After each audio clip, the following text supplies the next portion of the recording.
BetOnline is the world's most trusted betting platform and your number one source for online betting. From the earliest odds to in-game live betting, BetOnline provides you with all the action and the ability to watch the games as they happen. With the largest selection of odds on everything from football, NBA, and college basketball, NHL to UFC and MMA. Head to BetOnline today to get in on all the action with America's most trusted site for online wagering. BetOnline, the game starts.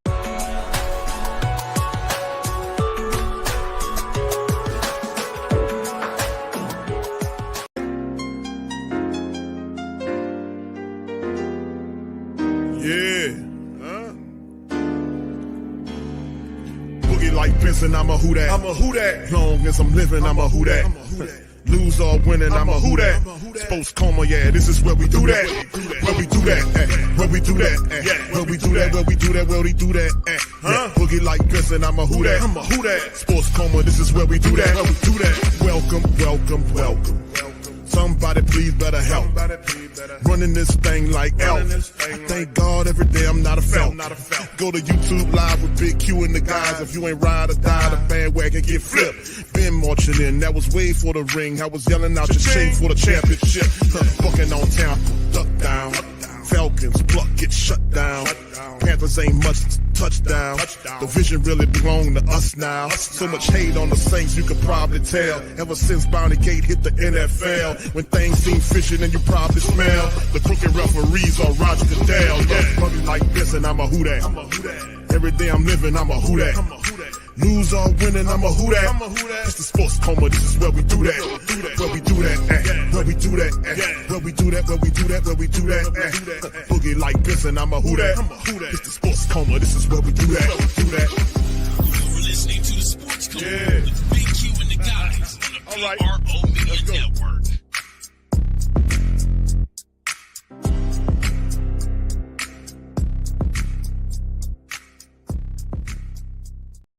All right.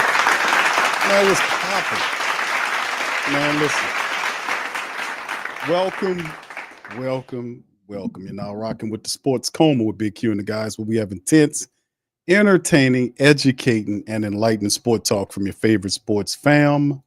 Shout out to the fam. Salute to the mighty Who Dat Nation. We up in this thing, man. It's Hump Day edition of the Coma. So big ups to you, fam. Appreciate y'all for being in the live. Michael, thank you, fam, right away. He says, I think Lattimore will be motivated. That's right, brother. Thank you for that. Thank you.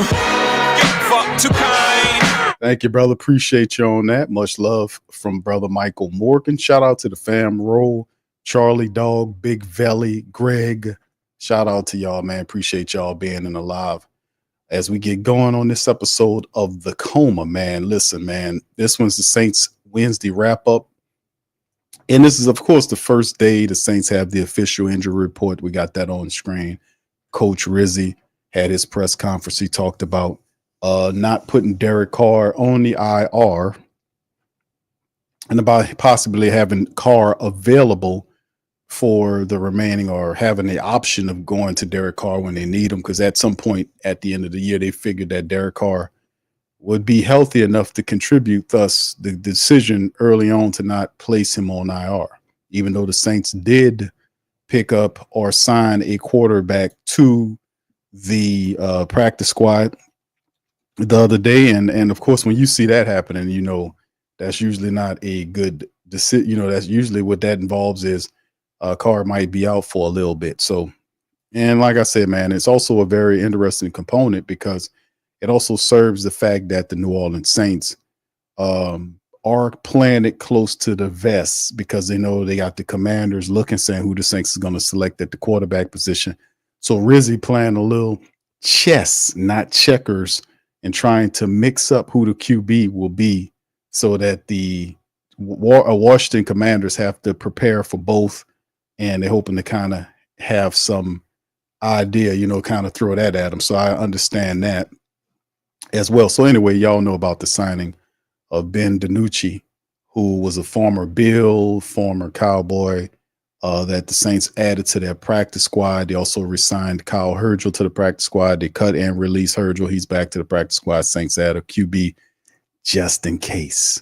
So and he would more than likely, when the game against the Commanders happened, DeLucci will probably end up being the emergency quarterback. So it's a plan, and I get it, man. And it's just one of those things where we just have to watch out to see what's going on with the Saints. 4 remaining games in the season, and the Saints have some difficult ones, especially the next 2.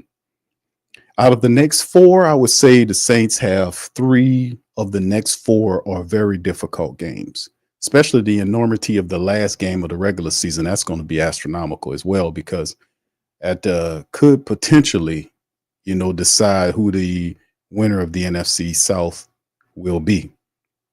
So we'll see how that all flips in terms, man. But at the end of the day, man, it's going to be very interesting, to say the least, to see how all this stuff equates, as I kind of adjust my mic right here. But yeah, it's going to be interesting, man. I'm not going to tell you no difference. It's going to be very interesting. A lot of the people, well, let me do this, man. We got a poll that's in the chat right now for the family members. Please feel free to check out that poll. Please feel free to check out that poll and give me your thoughts on who you guys think will win this week, this game here. Right now, as it stands, 57% 57 people believe. Damn, the Who Dat Nation is very brutal, isn't it? But honest. Be honest with you. And who wins this week? Saints 17%. It dropped to 16%.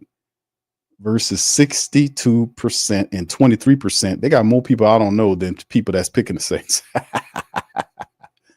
The only question is, if I didn't put I don't know on that poll, would those 20-something odd percent of the people, who would have voted for? Who y'all think? It probably would have went to the Commanders, huh? Either you know or you don't know, baby. If we didn't have a I don't know option, that would have been all Commanders picks. So it would have been up in the 80, 79, 80% percentile, right? If they didn't have a I don't know category. 50, almost 60% of the people said, nah, Q, they ain't got this one, man.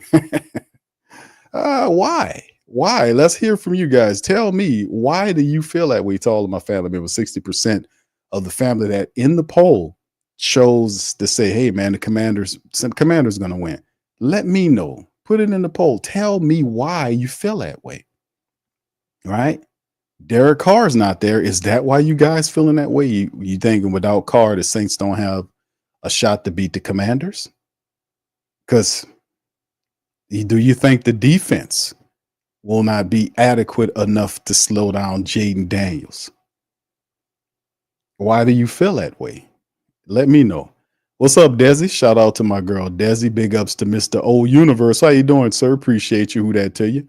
Quavadia, shout out to you, my brother. I see you out there, man. Much love. Appreciate you, brother Arvin. Big ups to you, Mr. Marvin. How you doing, sir? All right, the emotional fan. Who that? Thank you, brother. Appreciate you. Saints win the division.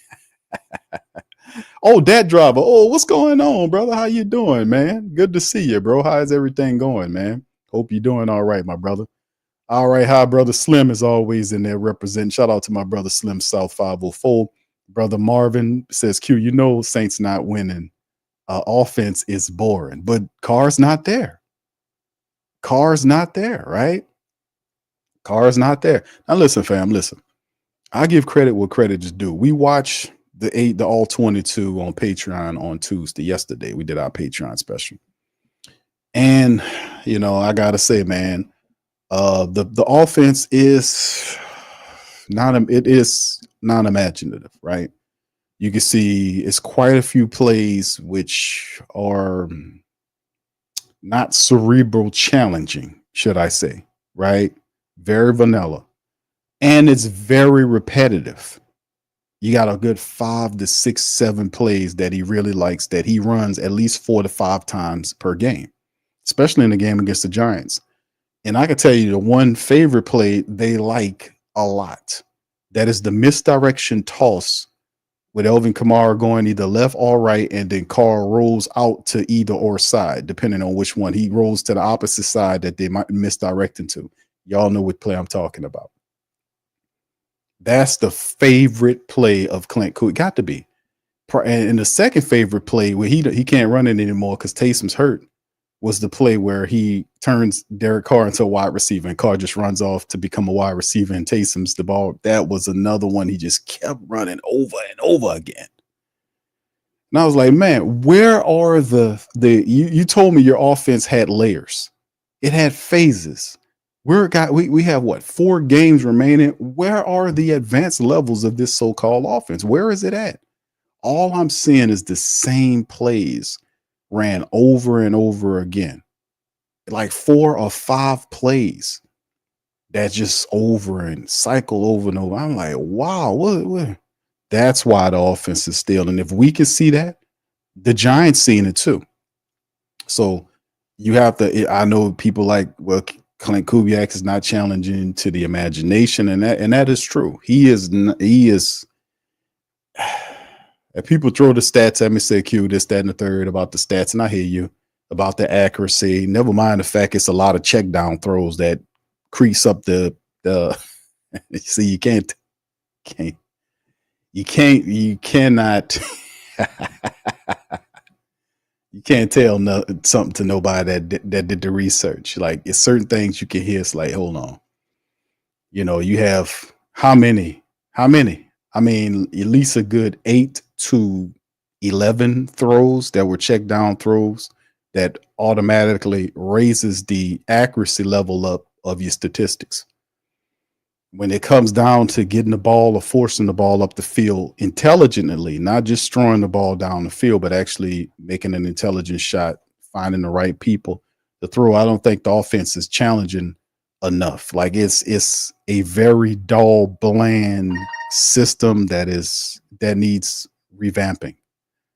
You're not going to be in any defense that got a brain. I'm just going to be honest with you. They're going to figure out what you do and shut you the hell down.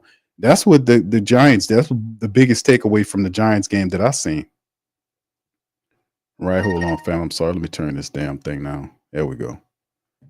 But this is the thing. Like, the biggest takeaway, and I'm going to let this go because, we on to the Commanders, but the biggest takeaway from the Giants game is the fact that the Giants showed the Commanders how you stop the Saints. And what they did was they slowed the Saints down from running the football. I don't think Alvin Kamara had 50 yards in this game, the past game, did he? It wasn't nearly as close as what we've seen AK-41 usually put up. It wasn't nearly as close. So at some point you look at it and you say to yourself, man, wow, they gave the Commanders the game plan, one NFC East team to another. They say, hey, man, slow down, Alvin Kamara, and the Saints running game, make the quarterback beat you. And they almost did it, too. They almost did it. But anyway, we escaped with one, but the whole thing is learning from our mistakes and getting better. I did like our defense. Our special teams need a little work. Our offensive play calling outside of quarterback play, because Carr, a lot of, I don't know, it's just the third down throw, the third down plays. I had a chance to look at all those third down plays where, the failed drives, the stall drives, unintelligent football, checking down, impatient to allow plays to develop despite the fact that there's no pressure. The inability, that was what I seen, the inability to allow the play to develop before going to the check down, because you had plays up the field. The tape shows it. But that's why you study film. You study film so that you can improve upon those things. So what does the next guy give you that your 11-year veteran is not going to give you? Obviously, he has the experience, right? The big gun for the arm and all this kind of rhetoric. But you have, either in my estimation, even though the call hasn't been made, I strictly believe that it will be Spencer Rattler, simply because that's what it has been, right? We're not talking about games where you had him as an emergency quarterback. We heard Coach Rizzi talk about that the other day. We're gonna play some of him in a minute, but we're not gonna blur the line because Carr's been in, he's gotten banged up since he's been here. He's been He's been hurt hard here. He been the last couple of days, or rather days, feel like days, but years, man. He been getting a lot of hardcore stuff happening to him. He been injured, a lot of hardcore injuries. It ain't been a smooth 2 years.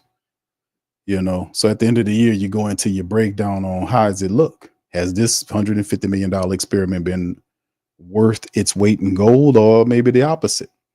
That's when you can go into it. Some people can tell me that right now. But yeah, that's one of the takeaways is you slow the Saints running attack down and you make the quarterback beat you. That's what the game plan is going to be with the Washington Commanders. They're going to try to mimic what the Giants do, except their offense is not as inept as the Giants offense is, Freudian slip right there, but and they got some junk going on too, by the way. But yeah, that's the part of the game that you got to watch out for. That's something I see. Marvin says, just because Q, why not? But please play clean up, man, and call it a night. All right. Thank you, bro. All right. Thank you, brother. Hold on. Let me get the cleanup. That's what get it going, though. There you go. Did it play? Oh, here we go. Hold on. Here we go. But I'm the cleanup man.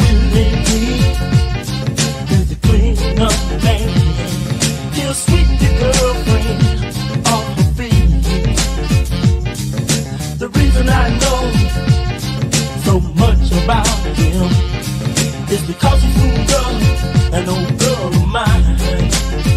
Swept her right off her feet and into the jag. All right, that's it's always good. They see Zion rocking that Versace, man, and that's why Zion is hurt. He in the videos dancing. That's how he earned the extra money, because he damn sure ain't getting it on these contracts because he ain't. He wanted a new agency to renegotiate the contract that he signed that's heavily stipulated with clauses that are designed to keep your weight down. And it comes with playing time restrictions. If you play a certain amount of games here, you get this amount of money. You play this amount of games, you get this kind of money. You get this, and it up and up. It's incentives. Now, that helps the Pelicans out big time. They had no problem giving Zion that contract. Now, Zion is second thinking. So you let that be a lesson to all of the future stars of both football and basketball, man. Read your agreements. And if you was a real professional, they wouldn't make you sign that contract. Just to keep it in a whole way buck. A lot of people don't like LeBron, but you can't say nothing about LeBron James' workout regimen. You can't say a damn thing about LeBron workout regimen. LeBron is what, 39, 40 years? I forgot how old he is. I know he in his 39, 40 years old or some crap like that. And he outplaying guys is literally half his age. That goes into your seriousness about your craft.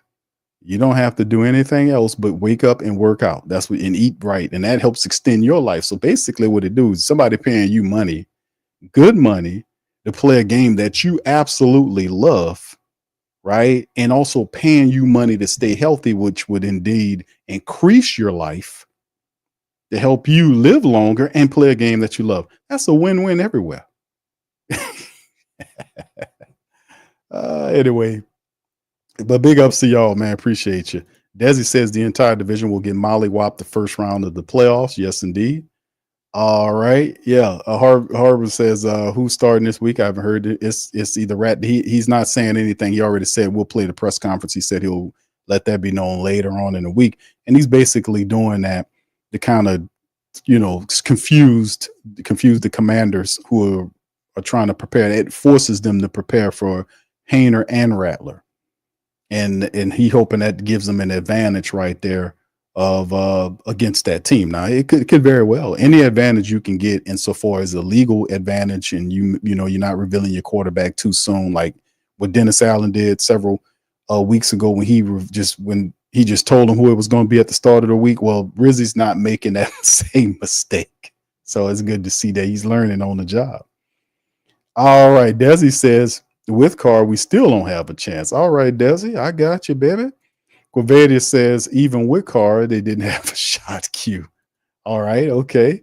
Marvin says, offense, no identity. We've seen both QBs, and yes, Carr would give us a chance. Well, you're saying based on the young quarterbacks. And you're absolutely right. That's a great point there, Marvin. That's something we hit on here. What is the offensive identity of the Saints? What are we? Even if we're not, let's just take offense out of it. What is the identity of the New Orleans Saints? What do we do? What are we? You know, that's a question that you're not a balanced team. You know, I guess you would be more run than you would be pass, but you really are not a dominant run team. You know, we had all 5 starters, and listen, that tape was horrible on these starters, fam. Let me tell you something. We had 5 starters there, and they look rusty. All of them look bad. They look bad on that tape. They look awful on that tape. It was repetitive. Cesar, Salad, Ruiz all over the place. He done came back, y'all. He done some kind of way snuck back in the building.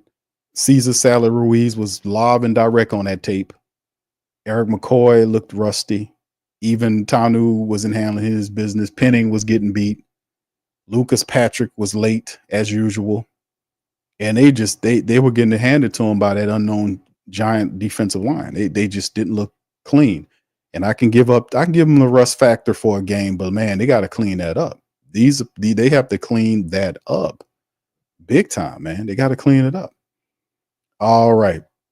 Jacob says mobile QB. What's up, Hurricane Mike? How you doing, sir? What's up, Toy? Shout out to you, my man. Appreciate you. Brother Hakeem, how you doing, my brother? Good to see Brother Hakeem representing the Who Dat Nation. Good to see you, my brother. Hope everything going all right for you out there, man. P-Mac says we can't stop the run, and the Commanders got a good running game. Yes, indeed. Yes, indeed. So P-Mac, you're not the least bit swayed by the Saints' better play on defense over the last couple of games, perhaps? Is that kind of helps sway your opinion a little closer towards the Saints getting a dub? You know, I don't know. English, what's happening, fam? Good to see Brother English in this thing. Hakeem says Daniels is better than all our QBs. He says, can't take my Saints in this one. It's any given Sunday, but not this Sunday. Who that for life? Thank you, Brother Hakeem. That's a real supporter there, man. Sometimes you got to put the team down. You know, you got to be here, man. And Brother Hakeem says Kubiak is terrible at second half play calling. Yes, indeed, brother.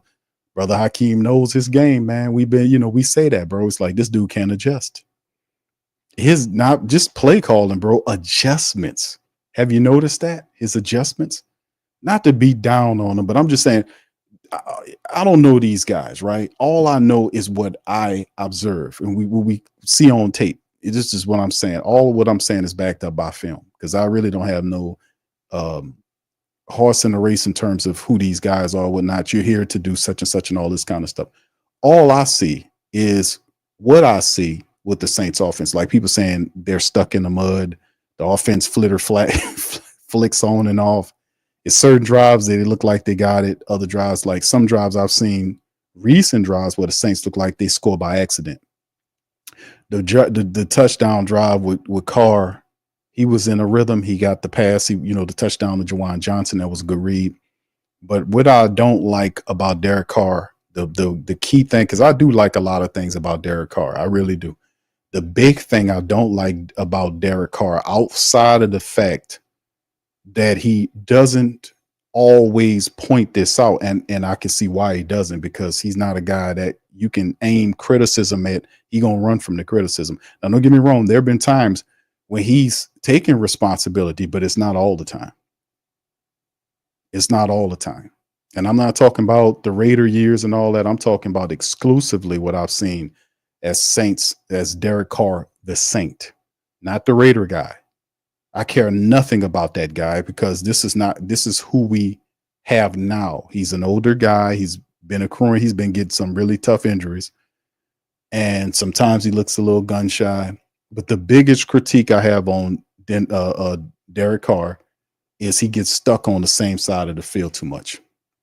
If you look at last week's tape, I would have to say conservatively, at least 70 to 75% of the offensive pass plays, the plays that wasn't design plays where he didn't read anything except for man goes in motion and he turns and fires it to him. Whether that was an extended run play where he finds Elvin Kamara to set up the screen run, or there are design plays that Kubiak has where he doesn't read anything. He just turns and fires.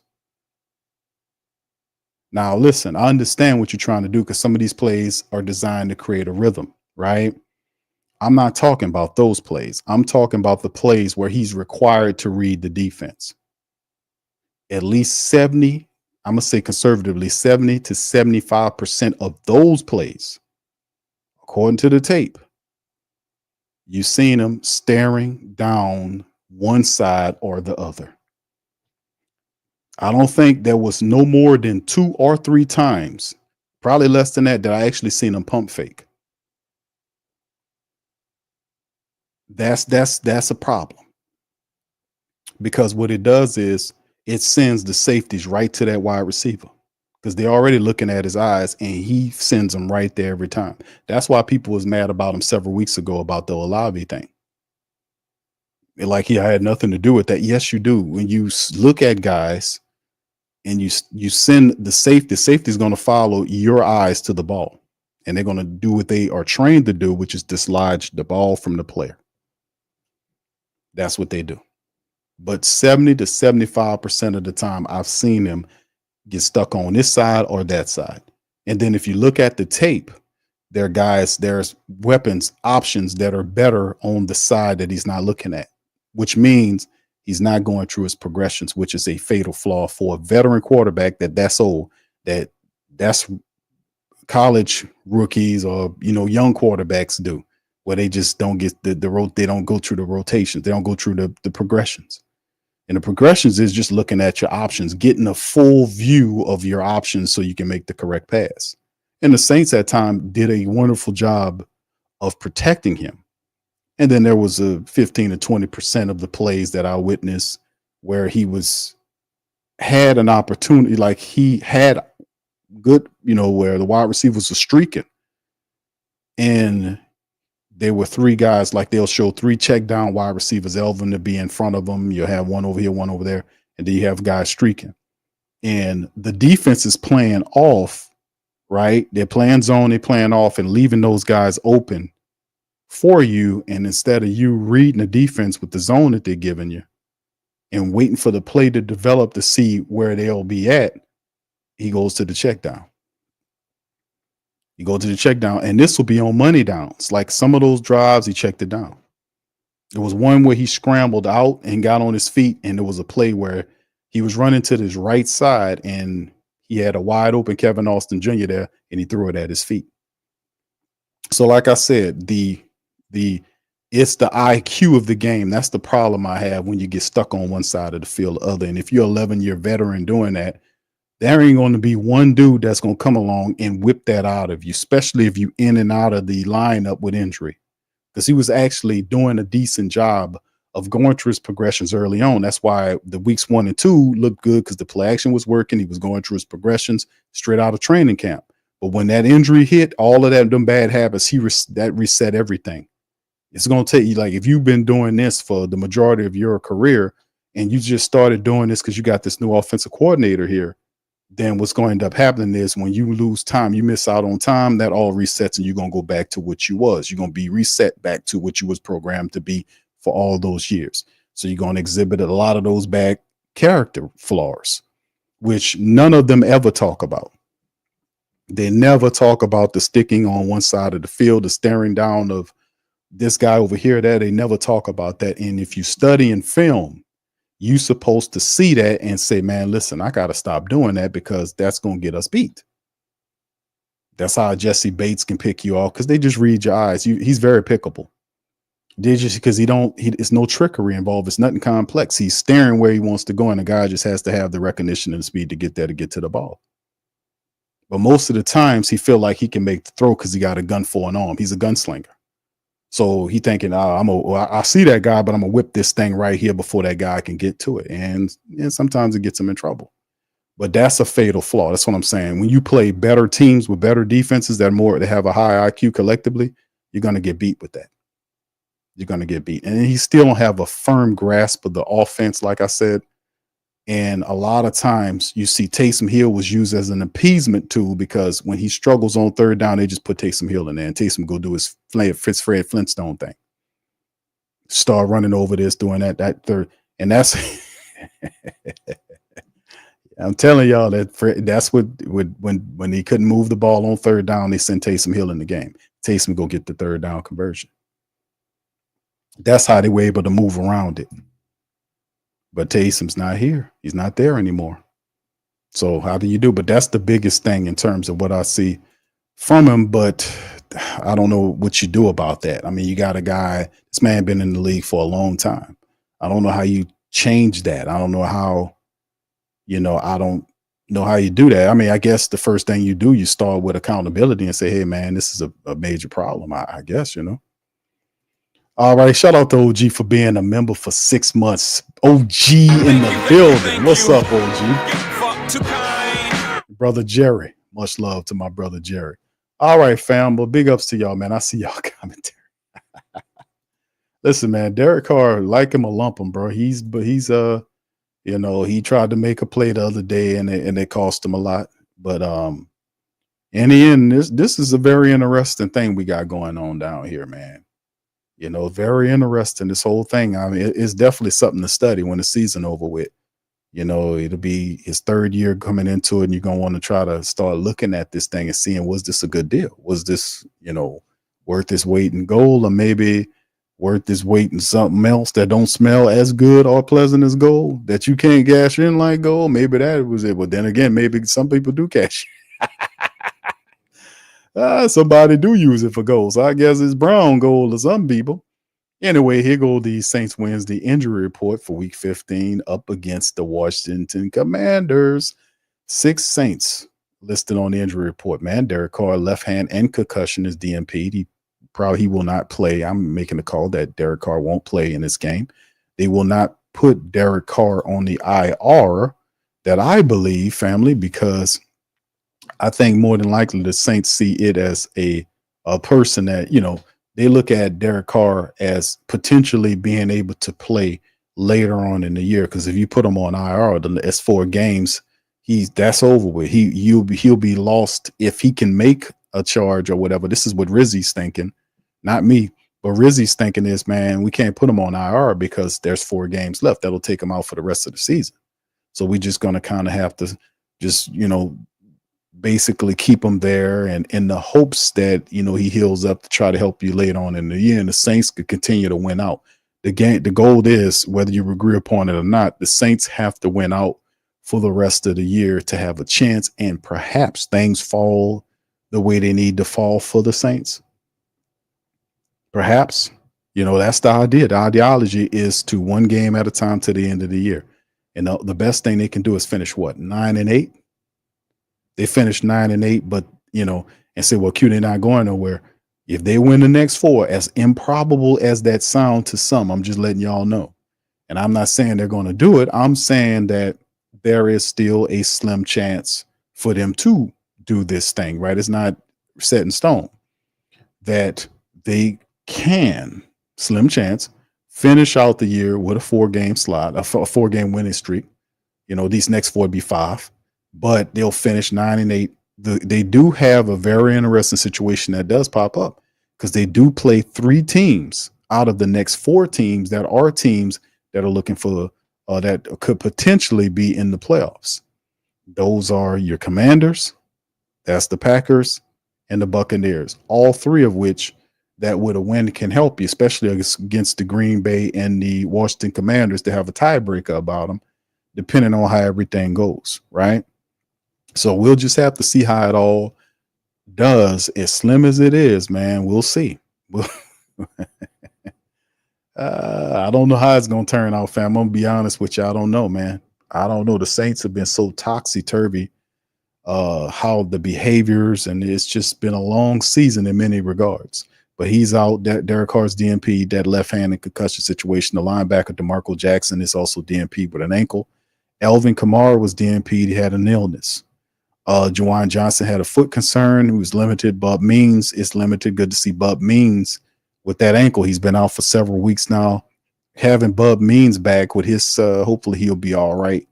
We'll see how it looks, but we need another wide receiver, to help out with in our core. And Bub does, he's kind of gimpy with that ankle. We'll see what it is. He's limited. And Passanyo, Tanu Passanyo is fully practiced. This is the third straight week with Tanu Passanyo has been fully practicing, but hasn't been given any opportunity to be activated. And Coach Rizzi talked about that last week when he made mention of, I think he said it was a medical call on that. But this week, it'll be cool to have Tanu Passanyo just in time for Jaden Daniels in the running attack for the Washington Commanders. That'll be really good, especially how Brian Bresee is turning it on. And the Saints defense is turning up the pressure. They were getting pressure on the quarterback, forcing them out. They still had some issues in gap protection in terms of them allowing quarterbacks to leak out. We've been talking about this all season long. They have not been that good at it, and this is a serious concern for the Saints. Obviously, they're going to have to spy Jaden Daniels with Willie Gay Jr. That's obviously they're going to have to do something because Jaden Daniels is on another level with his speed and what he did at LSU. He was just terrific. He just takes games over. Man, the guy will throw for 300 yards, 300 to 400 yards, and run for 200 yards on you. And next thing you know, you turn around. What the hell happened? I mean, he'll take off on you in a moment notice. Very decisive, has accuracy. He's tall and long, which means he can find people up the field. He has a good deep ball that he can throw. I mean, the guy's a really good player. Like I said, he's a former LSU quarterback. We've seen a lot of his statistics. He took down Joey Burrow's stats, and a lot of stuff he did here was very positive. So the guy is a terrific quarterback to have, and it turned the whole Commanders' fortune around with his energy and his intelligence to the game, and they're going to get better, man. I remember seeing a video of him and Doug Williams shaking hands. I was like, man, that's a cool picture. He was just smiling away. He was shaking Doug Williams' hand. I was like, damn, look at that. The past meets the future. If they rocking with that, the Commanders going to be all right, man. They just have to build that team, build up that offensive line around them.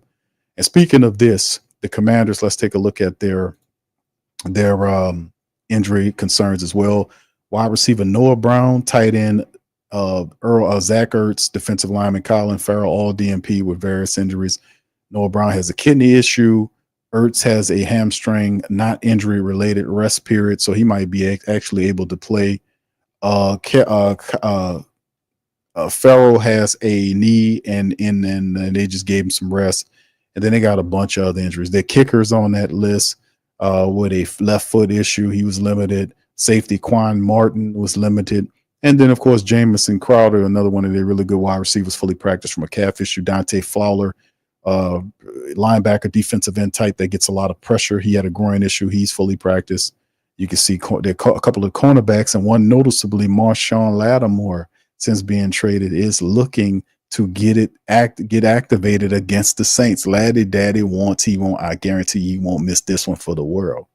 Laddie Daddy wants to be in there against his former team, and he might very well be going. He's aiming for it. He fully practiced dealing with that hamstring issue. He'll be willing to go, and he'll be taking a look at Marshawn Lattimore in the Commanders' uniform, man. That's tough to watch, man. Laddie Daddy, super cool corner, all-time favorite cornerback. And I would dare say the greatest cornerback the Saints ever had. Y'all agree with me on that. Y'all tell me, nah, Q, he ain't the one. I would have to say Marshawn Lattimore probably is the greatest cornerback the Saints ever had. Are y'all in agreement with me on that? Do you guys think they had a better cornerback than Marshawn Lattimore? You probably have to go back a little bit. Uncle Paulie will be out there. He said, nah, Q, I got such and such. But Laddie Daddy's up there. If he's not number one, I would have to say he's probably the best cornerback we ever had. Very solid player for the Saints. It's kind of weird seeing him on that other side. A lot of family members agree and say, yeah, Q, yeah, he's the best. Yeah. Greg, DJ Philco, Brother Arvin, Desi, Rico, Jack. Yeah, they're saying, yeah, Q, I agree. Yeah. All right, but yeah, that was terrific, man, to be honest with you, man. I just it's just the part of the game, you know what I mean? So anyway, let's move on to the next thing, fam. Let's get this one here from NOLA.com. Saints wide receiver Chris Olave. How about that? I got a Chris Olave update for your ass. How about that? Trying to get back in the swing of things after concussion. This is coming from NOLA.com, Matthew Perez.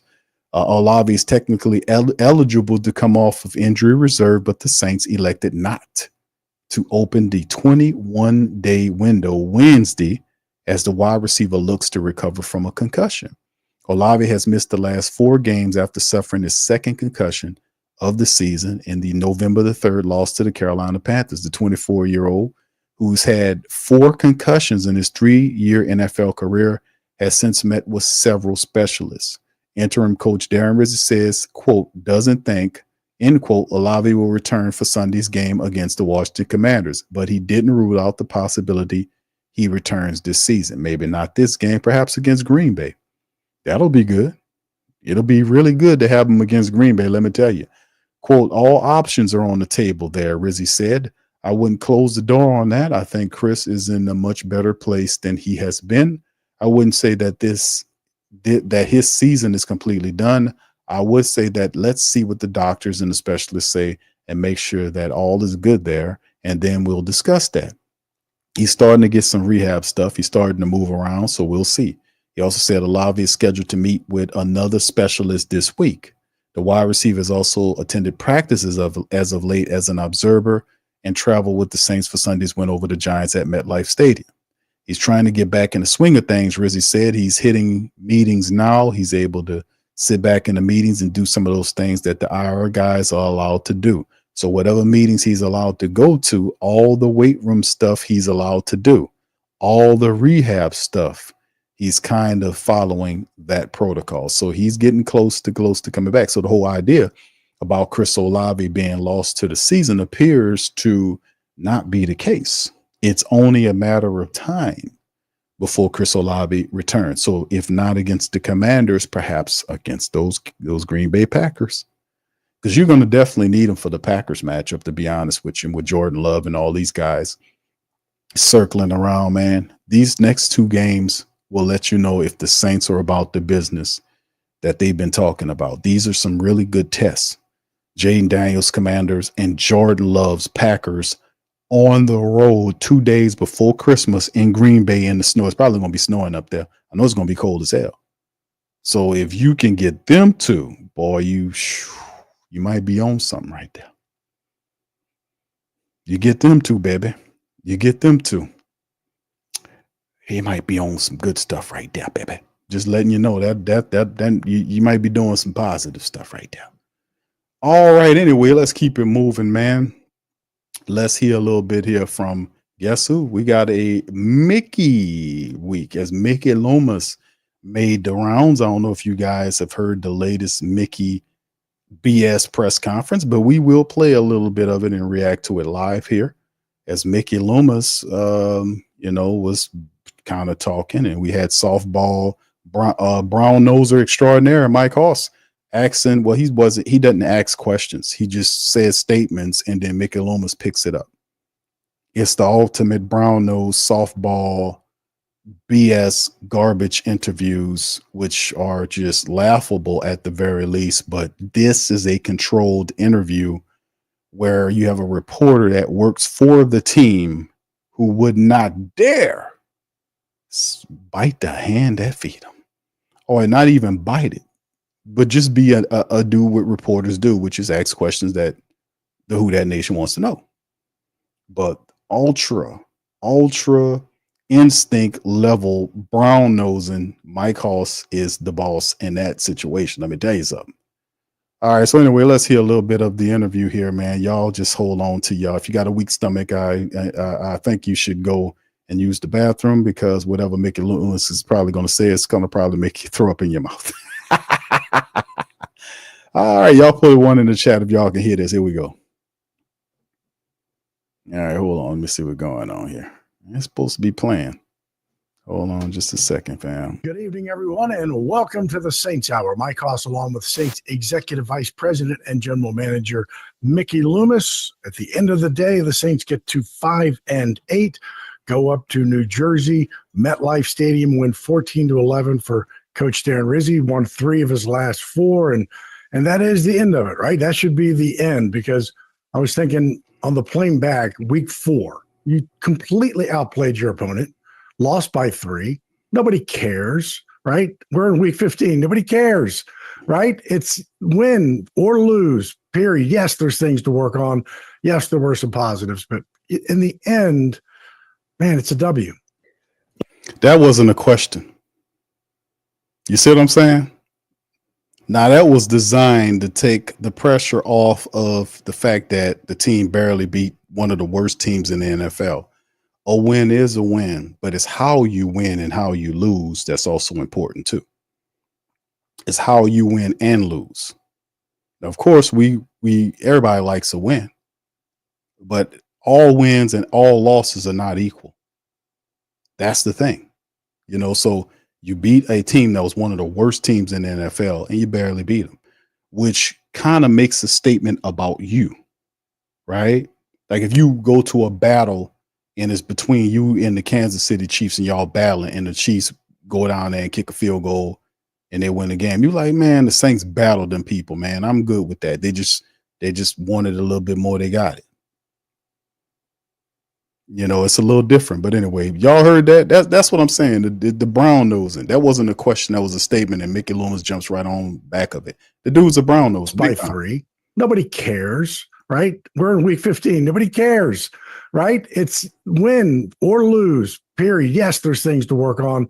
Yes, there were some positives, but in the end, man, it's a W. Yeah, well, there's no asterisks behind the wins or losses. That's for sure. You hear the term ugly win, and look, call it whatever you want. It was a hard-fought game, and we made a play at the end of the game. That's a shot at Bobby Hebert, because Bobby Hebert did something where he called it an ugly win. It was a boring game and an ugly win. So that's a shot at Bobby Hebert to win the game. And I would say, look, for a really long portion of that game, we played really good on defense. We had our struggles on offense. We also had our opportunities, and so it's a win. That's the main thing here is the end result's a win. What are some of the positives that you do take away from a game like that? Because there's so many. It actually kind of had been kind of different than the script that you had seen, where there had been these long drives, time eating, but you weren't able to come away with much other than field goals, where this got into the red zone twice, got into the end zone twice. What were some of the other positives that you would take away from this? Well, it was actually 2 misses on the field goals that the Saints couldn't do, and there were 2 drives in which the Saints had 2 long-ass field goals from the kicker that he couldn't convert. So that's also something you got to look at. Team points. It's kind of hard to find a lot of positive notes relative to the offense, but you're right. We were 2 for 2 in the red zone. That was positive. We led the time of possession. 30, almost 32 minutes to 28 minutes. Only gave up 2 sacks against 2 really good pass rushers on the edge against a rookie left tackle and a new right tackle in Trevor Penning, who swapped over to that side this year. Look, there were things that we did well, in the run game, but they get offset by the number of negative plays in the run game, and so that was discouraging, especially when you're back to full strength in the offensive line, and we've been a good running team up to this point, so that was a little disappointing. Defensively, man, I thought we did a lot of things really well. I think we dominated the line of scrimmage. Thought our pass rush was as good as it's been this year. We had a lot of pressure, a lot of tip balls, batted balls. I think between the batted balls and the PBUs, there were 13 times where we got our hands on a pass, and that was really positive. I think that the penalties, I think we had 6 penalties to their 12, so we were able to reduce that from where it's been. It was it's a tough game in the kicking game because, I don't know if it translated on television, but the wind was a factor and the elements were a factor in the kicking game. Wasn't a factor against the Giants. whatever field goals they tried, they hit both. Matter of fact, one was taken off, but it wasn't no problem for the Giants to kick field goals. But there's no asterisk for the weather, is it? There's no asterisk for a win. A win's a win, but there's asterisks for bad weather that contributed to the Saints missing 2 field goals. I don't agree with that. There were 13 times where we Giants got our hands on a pass, and that was really positive. I think that it's the BS. It's the good and the bad. Like, he actually said something positive about the offense, right? Said that the offense was disappointing. They got all the starters back, and listen, the tape looked terrible. Let's just be honest.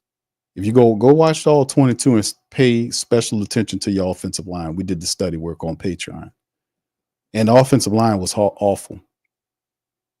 Cesar Ruiz was Cesar Salad. He was Cesar Salad Ruiz, getting pushed around, not blocking. It wasn't a good look for the 5 starters. It was horrible tape.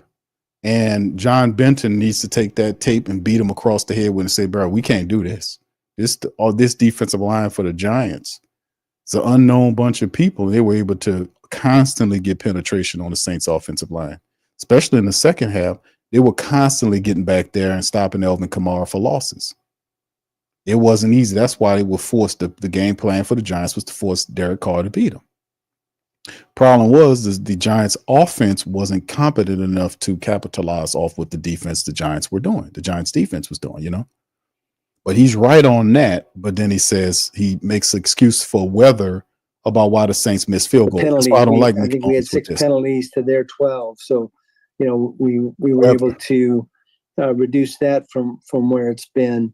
Giants didn't have no problems kicking. It was it's a tough game in the kicking game because, I don't know if it translated on television, but the wind was a factor and the elements were a factor in the kicking game. It didn't stop the Giants. But we made a big play at the end. Well-designed field goal block, and Brian Rizzi made it fantastically. That's the video, fam, with the internet breaking up on there. Peyton Turner, Nathan Shepard to get him free, and that was a great play at the end of the game.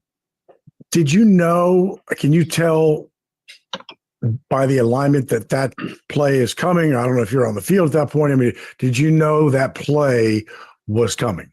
How are you gonna know that play I coming, didn't know. Bro? We've got several different field goal blocks. How he gonna know that play coming, bro? How would he know that? He wouldn't know. Do you think they're gonna, hey, Mickey, we about to do the fake field goal? Well, go ahead and run it. Well, go ahead on it and say, hold on now. That's the clam chowder special. Yeah, well, go ahead and call it. Yeah, Rizzi. Go ahead and do the clam chowder special. And that's the fake field goal, right? How would he know? What kind of dumb question is that? How would he know that, bro? Out of all the questions in the world, did you know that was coming? Mike, how would I have known that, man? Oh, I was asking. Well, dude, didn't know that was called because the alignment is can be different, but I don't know that you necessarily recognize that the jump's coming. That's a no. Particular play. No, he didn't know because those guys, I think they're pretty much aligned in that same formation a number of different times. But it was a great play and certainly timely. That's for sure. Come on, Mike Hoss, man. This is, and if you don't answer this, if you feel it's not in your best interest, but I'm wondering.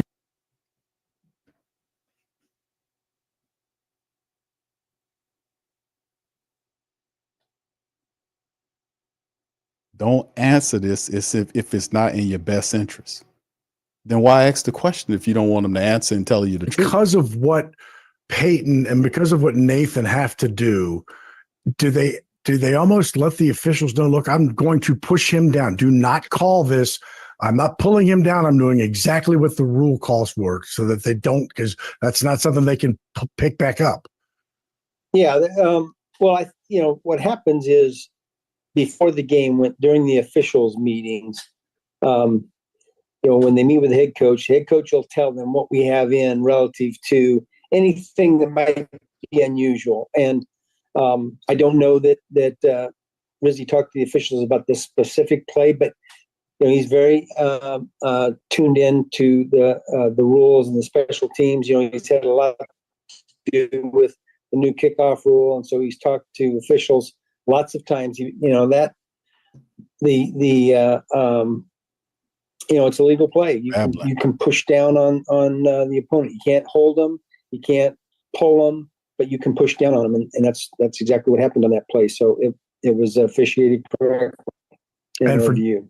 And for Jake Kubas, you cannot pick up another human being and slam him to the ground in the middle of a play. That is illegal, which happened to Peyton Turner earlier. That's what they call. And look, there's a fine line between finishing off a block and unnecessary roughness, and that's the difficulty of being an official in our league. And only because you just said finishing off of that, because that in the end you were able to finish the game off. I don't care about the fourth quarter and the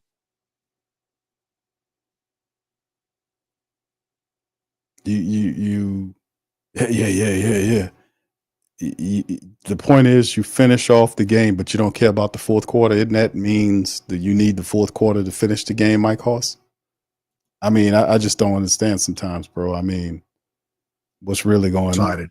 But and only because you just said. And look, there's a I don't care about the fourth quarter. Oh, you mean fine line between finishing off a block and unnecessary roughness, and this dude, and that's the difficulty of being an official in our league.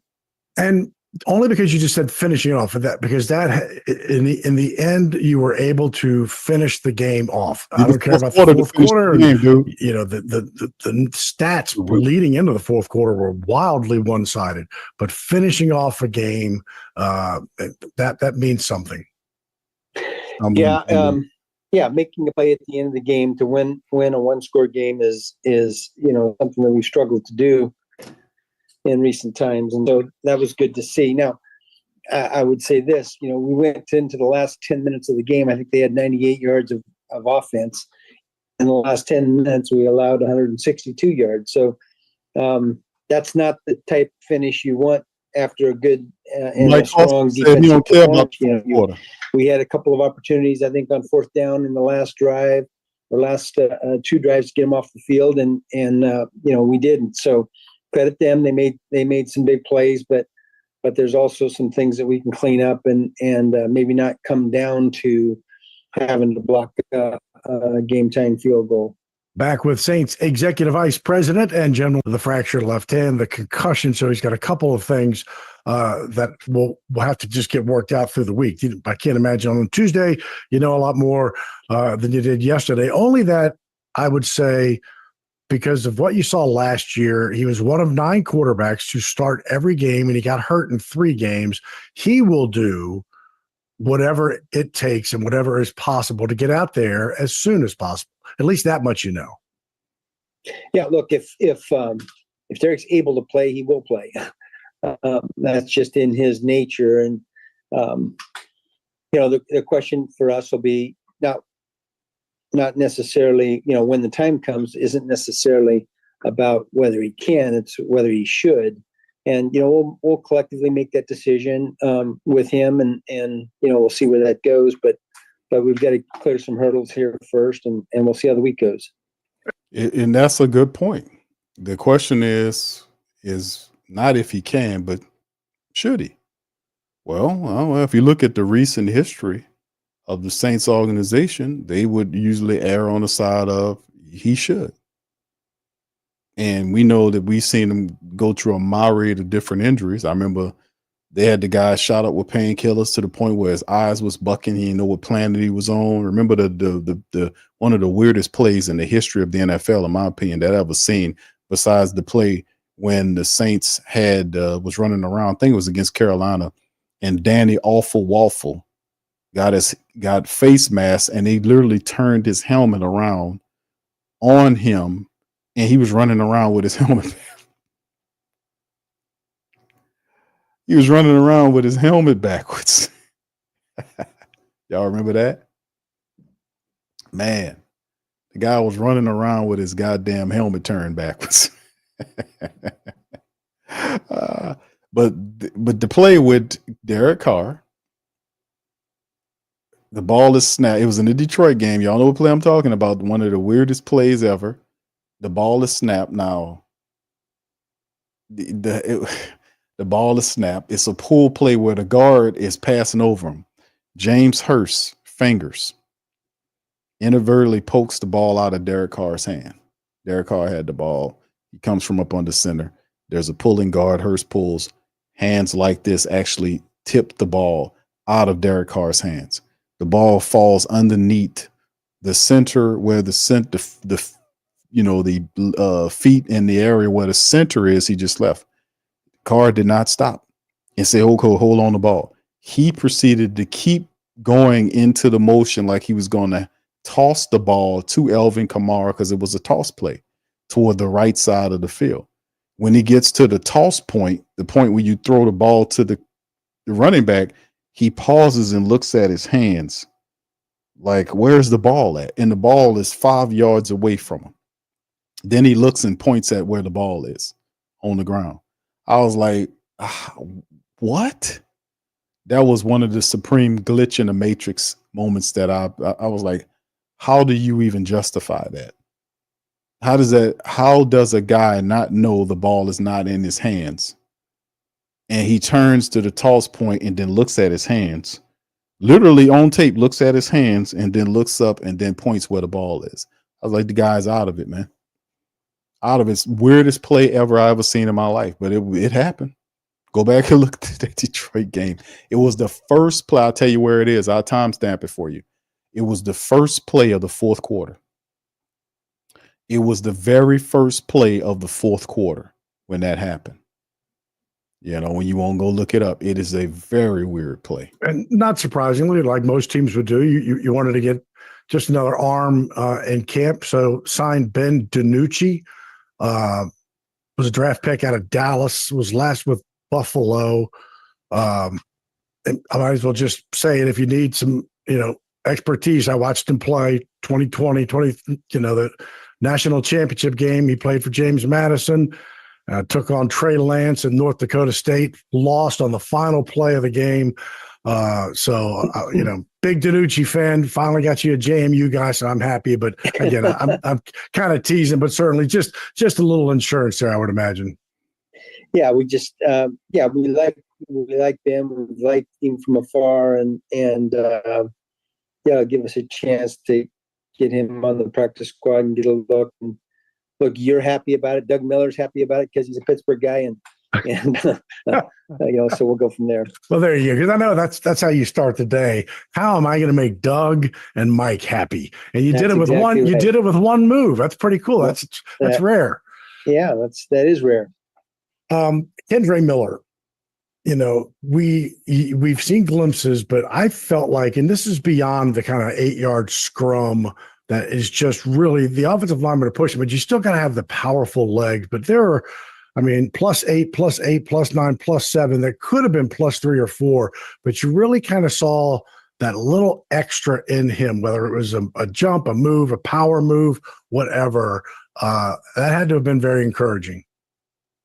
Yeah, look, we've known from the moment we drafted him that Kendre can run the football, and he's talented. His difficulty has been being available and being available for a stretch of time. He would have been there if it wasn't for your homeboy Dennis Allen, wouldn't he? A little bit of Deuce McAllister. Deuce would bang into a big pile like that, and was so powerful and strong he could stay on his feet and push the pile himself, along with help from some offensive linemen. I remember a number of times that he did that. And so that was a remarkable play, because I think he got hit probably about the 6-yard line. You're right, exactly. And was able to stay on his feet to about the 4, and then all of a sudden the whole offensive line, pushed him and carried him into the end zone. It was impressive. No, I totally agree, because it was from the 8, got hit at the 6, so it was, and Fuaga was kind of the first to him. But again, if he's not on his feet, it doesn't really matter who gets to him at that point. And I'm just curious, because do you like the play? Let's say that had been at midfield, right? At some point, do they call the play dead, blow the whistles? Do you like kind of that scrum thing? I know it worked out Sunday. Yeah. Well, yeah, obviously I liked it Sunday. Do you like that scrum thing? Saints for Life says, Q, who was the guy that threatened a member of the media recently because they were talking about Mickey losing his job? I don't know, bro. I don't know who that was. Who was the guy threatened a member of the media recently because they were talking about Mickey losing his job? A guy that threatened a member of the media? I don't know who that is, bro. Y'all gonna have to enlighten me on that. I don't know who that was. You got me on that one, brother. I don't know who that was. Anybody can help out with that? Yeah, put it in the chat, fam, because I don't have that information. All right, Arvin says, I do think Kamara will still get 1,000 yards rushing this year with his ability to bounce off tackles and pick up yards despite the line. I do think so too, bro. I think that's a mission for him to get 1,000 yards because he's never done that before. And that's just so amazing because out of all the things Alvin Kamara has done for the Saints in terms of statistics and everything, all of the records that he holds, he's now the all-time leading rusher in Saints history. He will be here for, for the duration of his contract, which means he have an opportunity to add more yards on top of that. So he's just going to set it and forget it. But yeah, it's on his mind to get 1,000 yards. And he, like I said, when we started the season off, he's going to have his best year. At least that prediction has remained solid, right?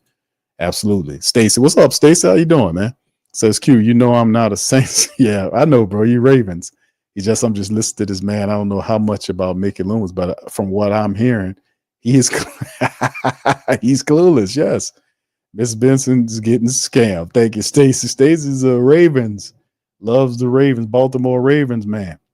But yeah, bro, yeah, see? Game is game, isn't it, Stacy?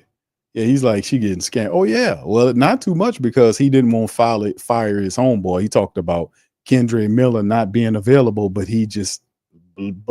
lied by omitting the fact that his homeboy that we had to put in the street, and force Gale to fire was the reason why Kendre Miller was on that IR and he wasn't hurt.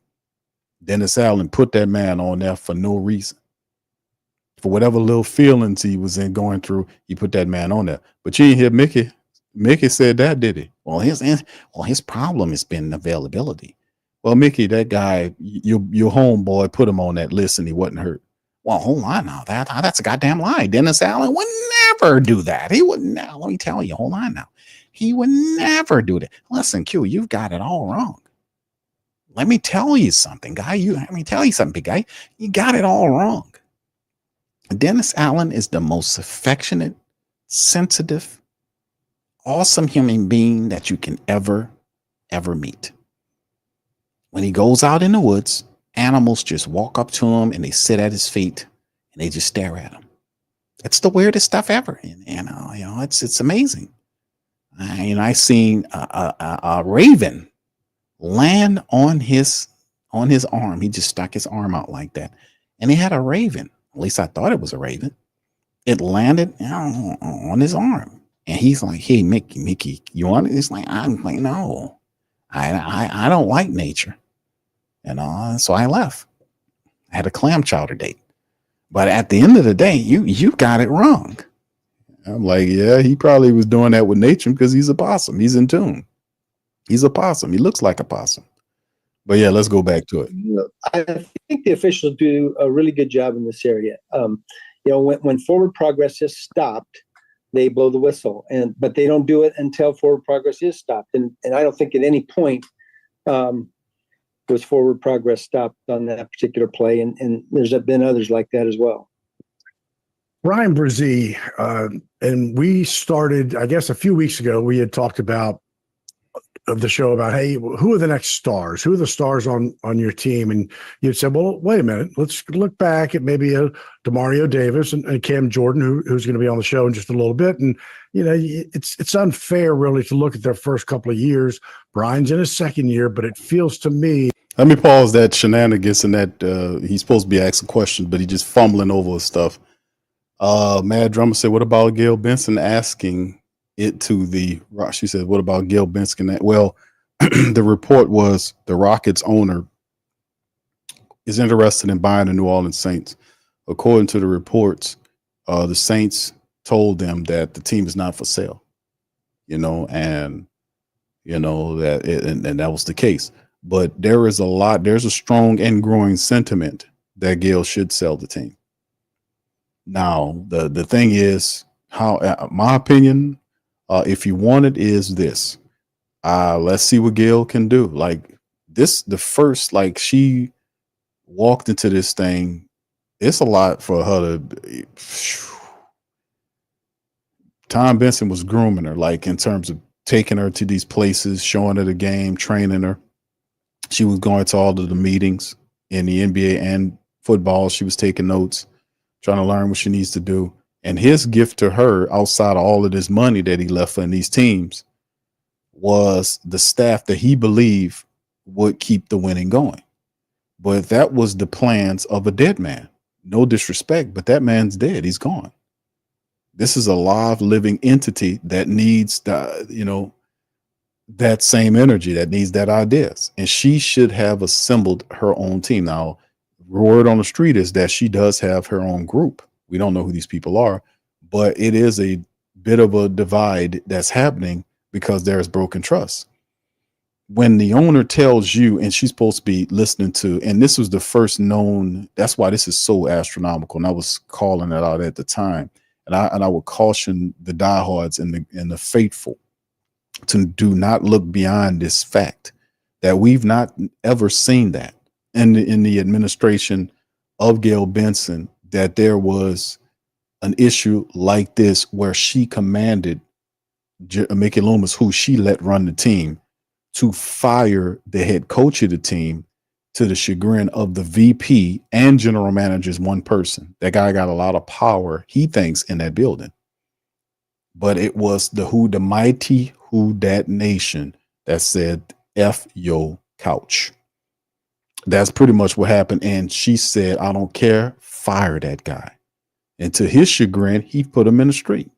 And that chapped his ass about you. For the faithful, the supporters of the team had more power than the guy holding the VP and general manager title of the New Orleans Saints, which is a $6+ billion operation. Think about what I just said and relish in your power. Mighty Who Dat Nation. Revel in that power, your stance of what you was able to do. And you can do a lot more. Think about what I just said. The guy has a lot of power he perceives in the building. He's the vice president of football operations and the general manager. He's the key decision maker. But the owner, who's worth over $6 billion, owns both Saints and Pelicans team. Listen to the supporters that says, we're not going to buy these tickets or any of your junk unless you put this guy in the street. And Mickey said, no, please, no. And she said, nope, fire that guy. And he fired him. And Mickey Loomis didn't like it. Matter of fact, his statement was Dennis Allen was fired because of pressure and stress and pressure, outside stress and pressure. If that was the article that they quoted him on, by outside pressure, stress and pressure, or pressure and stress. You could flip flop the words. It was something like that because we covered it on the show. He didn't let chapped his ass because he loves not listening to you, because he feels he's as the ultimate plan, that his plan can't fail. What he's doing is going to lead to wins, and that's what it is. And he's not going to adjust. And that's what happened. So when you did that, that pissed him off to show that you had that kind of influence over this owner that's rich. A $6 billion operation, family. Like I said, it don't mean nothing because we'll grind it to a halt. Didn't I say that? How many times y'all heard me say that? We'll grind this shit to a halt, all $6 billion worth of it, before we let you disrespect us. And that's the energy that we coming with all of these sports franchises and a lot more. We just exercising our power in sports right now, but everything else we coming for you. Let that marinate and seek into y'all mindsets and operate with that energy and power. Y'all don't hit me. Y'all ain't catch me. You ain't catch it. You ain't catch what I said. You, little old me and little old you grinded this shit to a halt and made them listen. When most of them were saying, oh, the media was saying that wouldn't happen. Oh, that won't happen. They hadn't fired a coach since such and such. I said, that shit about to change. Watch this and watch it indeed. And it's only the beginning. So like I said, man, they can play all them games, but yes, they need. Now the thing about Gail is this. Let's see what she do this year. Like this will show everything, because she's not on the hot seat, but people are looking at her in a different way this year because she did listen. Because she's a people person and Gail's a socialite. She's a Southern Belle type. We said this all the time. She does all these soirees and these galas and these little things she goes to. She's a socialite. She's a social butterfly. So she loves meeting people. We know that about Gail Benson. She loved meeting people. She ain't a snob like Mickey Loomis. He's a snob that's an employee working for somebody else. She's not that. She's a people person. She loves being around people. She ain't one of these snooty people that just wants to brick or wall herself off from everybody. Oh, those are the normal folks. She doesn't behave like that. She always out and about in these different things, doing charity work, this type of stuff. But that's her focus. She usually leaves that jobs to them. But when she moves is when she's pissed. She did that before with Anthony Davis with the Pelicans. When Anthony Davis walked out of there with that's all folks shirt, remember all that? Yeah, that pissed Gail off. She came down and fired Dale Demps, fired his ass. She got mad and fired him. Same thing that happened here, and there's supposed to be a breakage in trust. There's a breakage of trust between her and Mickey Loomis, because I'm trusting you to run this team correctly. But not, like I said, when you talk about the Saints and Mickey Loomis, do not forget about Dennis Lauscher, because Dennis Lauscher is supposed to be oversighting or watching what Mickey Loomis is doing, because Dennis Lauscher is Mickey Loomis's boss. Mickey's the VP and general manager. Lauscher is the president of the team. He's the most powerful person in the Saints organization, not named Gail Benson. He's the right hand to the throne, if you want to use that old time verbiage. It's Dennis Lauscher. So every time we talk about Mickey Loomis, don't forget to throw Dennis Lauscher in there, because I asked the same questions. When the team was losing, where was Dennis Lauscher at checking Mickey Loomis? Where was he at? Where was he at? The thing is, there is no oversight. He ain't doing nothing. That's why she had to go past Lauscher to Loomis and tell him fire him. Both of these jerks walking around here letting the team fall apart, and none of them doing nothing about it. They letting the house burn. And she had to go past both these idiots and to fire that guy. Tell him fire that guy. Because what are you doing? People are pissed off. The players don't like him. Fire that guy. Oh, it's the injuries. It's the weather.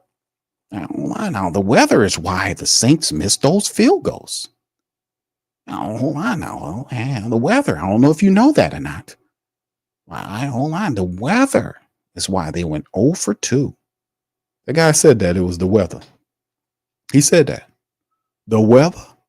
I said, well, hold on here. The Giants didn't have an effing problem. The Giants, when they hit one field goal and then they kicked another one, but penalty took it off. So whenever they did try the field goals, they didn't have no problems. Well, hold on now. That's different. The weather likes them. It's Mother Nature. She's a Giants fan up there. But when, we're a dome team, hold on now. Yeah. This kind of foolish rhetoric and logic, just excuse making. This is just what we like. But anyway, the thing about Gail, let's see what she do this year. If the team falls apart sooner or later, she's getting to the point where she doesn't have any heirs. There are people interested in buying a team. This is probably one of the first vocal articles I've seen when people went out and said, hey, man, I'll buy the Saints, and this guy owns the Rockets. I'll buy the Saints. And then she did stipulate in the agreement that whoever buys the team she sell them to got to keep them in New Orleans. So let's see what she do. But at some point in the near future, that is going to be a reality, because she has no heirs. And that's already written into the agreement that that's what's supposed to happen. That's part of the game. So we'll see, man. We'll see what she do this year, and then after that. But I'm pretty sure somewhere down in the near future, she probably gonna try to get from up under them. Why not? This ain't her cup of tea. And then, boy, when she goes, then they're gonna all retire. Watch. And Mickey Loomis is gone. All of them, he gonna leave with her. When she sells the team, you don't think that guy ain't gonna stay? The gravy train is over with. All these people are out of here. And it's the same thing. You know, she will buy the Saints, but she gonna keep ownership of the Pelicans. Sooner or later, she gonna sell them too. That's the same thing. Same agreements. Anyway, let's finish this up, and then we'll get a little Coach Rizzi. Like, man, you have just seen some things physically, spin, block. He talks to Mike Hoss because Mike Hoss is the ultimate brown noser. That's what it is. He used to talk. Bobby Aberry used to interview him at this time, and then several weeks ago, Bobby Aberry was we played it on the show. Bobby Aberry was asking questions. He wasn't tough questions, by the way. But what he was doing was he was getting asked questions because he got a fantastic restaurant, and a lot of people, I'm pretty sure a lot of people ask him questions. Hey, you know, why this, why that, why that?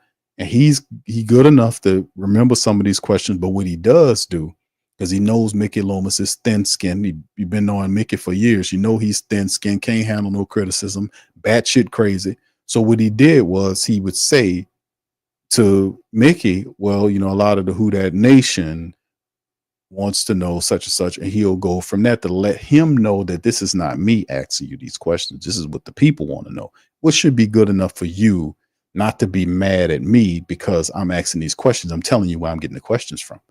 I'm not trying to make you look a certain kind of way. I'm just asking the questions that the people want to know, right? Simple enough.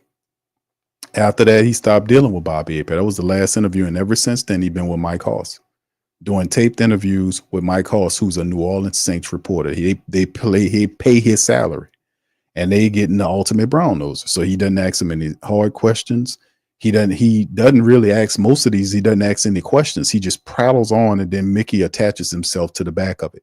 Like who cares what you think? You're just there to ask the questions to get it out of Mickey Loomis. He'll say, well, who cares about, like he was like, I don't care about the fourth quarter of the game, but you guys finished the game. Well, how could they finish the game without the fourth quarter, Hoss? Make it make sense. See, but his brown nosing is going ahead of his intellect or his common sense, if he has any. He put the brown nose in the head of the common sense. How you don't care about the fourth quarter, but you guys finished the game. Well, how the hell are they going to finish the game without the fourth quarter, Hoss? Explain that to me. But the brown nosing goes ahead of the brain on this situation because he's thinking about being as soft as he can because he don't want to piss off a thin-skinned guy. You know, this is what it is, man. If Mike Hoss get pissy with him, it probably DeShazer will probably be. Who's next? John DeShazer? And John DeShazer ain't gonna be doing no softball shit. He gonna ask some questions because he a true reporter. That man came from NOLA.com, from Times-Picayune. I remember John DeShazer. I remember John DeShazer when he wasn't a sports reporter. When he was doing something else, he was writing some other cover. He was a reporter for years in Times-Picayune. You know, so he came up and he paid his dues. But this dude, Mike Hoss, was a reporter too. But I guess he forgot his roots. You know, he looking at that check saying, I don't want to piss this son bitch off. He too pale. He too thin-skinned. Batting down passes, that must be very encouraging. Well, he's been productive. I think he's been productive all year long, but I think particularly recently we've seen some of these flash plays, and you've seen some of the things that we liked when we drafted him. I would say that he's not a finished product yet. And I think he would say he's not a finished product. There's things that he can do in the run game, in particular, that he needs to do better, and he will do better. But he's been very productive. He's got a lot of sacks for his position, for any position really, and he's made some instinctive plays, batting the balls down, and obviously a tremendously athletic play and blocking the field goal. This last game, but yeah, he's making progress, and we like that. But I don't think that. I think that it's the arrow up. He needs to keep ascending, and I think he will keep ascending. We are talking with Saints Executive Vice President and General Manager Mickey Stuff. When you start talking Week 15, and you get teams, with some fresh legs. Yeah. Who had the bye, like the Giants, who had the mini bye. Washington comes in off of a bye as well. So that's challenging stuff when you start talking Week 15 and you get teams, with some fresh legs. Yeah. I mean, it's just not really. I know it's the schedule. It is. I know. It's the schedule, and you hope it doesn't occur too many times. It's going to happen during the course of the season. You hope it doesn't happen too many times to you. But that's the case this week, and we'll deal with it. What did you see in Jaden Daniels? He was going to go so early, probably. But you still, you look at him and kind of what you saw in him as a rookie, maybe at LSU in his final year, and then what you've seen in him as a rookie at Washington, 15 touchdowns, only 6 picks, and he's also run it 108 times for 590 and 6 touchdowns as well. Yeah, look, I don't think any of it's a surprise to us.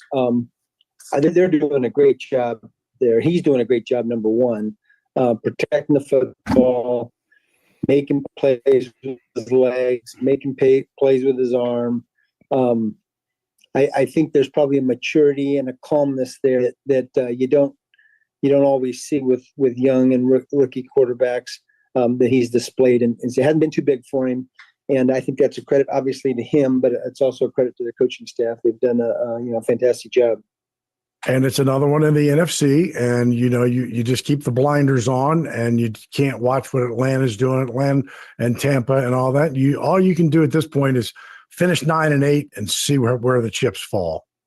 Yeah, look, we're not even thinking about 9-8. We're thinking about 1-0 this week. That's what the goal is, and look, this is one of the better teams that we will have played in this last stretch here. And it'll be a challenge. They've got a lot to play for. They're feeling good about themselves. I'm sure we're going to see Marshawn Lattimore, and he's going to have a chip on his shoulder. And so we're going to have to come with our A game, and it'll be fun. And finally, that always seems to be the way, isn't it? Why is it that whatever happens, it always just seems that guy comes back. You play him that year, whatever. It's never to the AFC North, and you never see him again. It always feels like it's not even that anybody did. It just feels that way. What was that? What are you talking about? We'll have to see. Yeah, it does. It does sometimes. Does it? Maybe it's just me. I don't know. Yeah, it's just definitely you. You must be. What did he say? I don't know. I don't know either. Shit, if you lost, I'm dumbfounded. What the hell was that? I think Mike Hoss on that shit, man. That he totally just went left field. He might want to stop. He need to stop hanging out with Al Gentry. What the hell was that? And then he literally ended right there. It was like, hell, I don't know. And then it went off. The guy went crazy. What the hell? It's never to the AFC North, and you never see him again. It always feels like it's not even that anybody did. It just feels that way. So we'll have to see. Yeah, it does. It does sometimes. Does it? Maybe it's just me. I don't know. Then it goes into.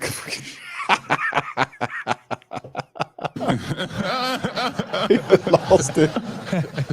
That's when brown nosing goes wrong. That's when the brown nosing goes wrong. That's when brown nosing goes wrong for your ass. Yeah, I didn't know what the hell he was talking about. He just went left field. Mickey Loomis couldn't say, I don't know what the hell you're talking about, guy. I was trying to follow you there, First, and these are not questions, by the way. Behind the scenes, as Mickey Loomis talks to Mike Hoss, when he stops, he ends to, Mike, listen, I appreciate you trying to create a soft place for me to land, but keep doing a great job. But that last question, some of these are not really questions, That stuff here, I don't know what you're talking about, guy. I'll just be making half the shit up. I don't know what you're talking about. That last question was I couldn't put nothing to that. I was completely baffled by that. Well, it just flipped everything over. I don't know what the hell happened with that. What, are you all right over there? Did you stroke out? Dude, I don't know what that. See, I told y'all that's when brown nosing goes wrong, man. Brown nosing goes when brown nose. He need to stop that brown nosing, bro. You are grown. I think that dude in his 60s, man. Dude, you don't have to do that for no check. And the crazy part about it, we all see that, man. We all see that, and that's not you don't do that, bro. You don't do that for no check. You're supposed to keep your dignity, man.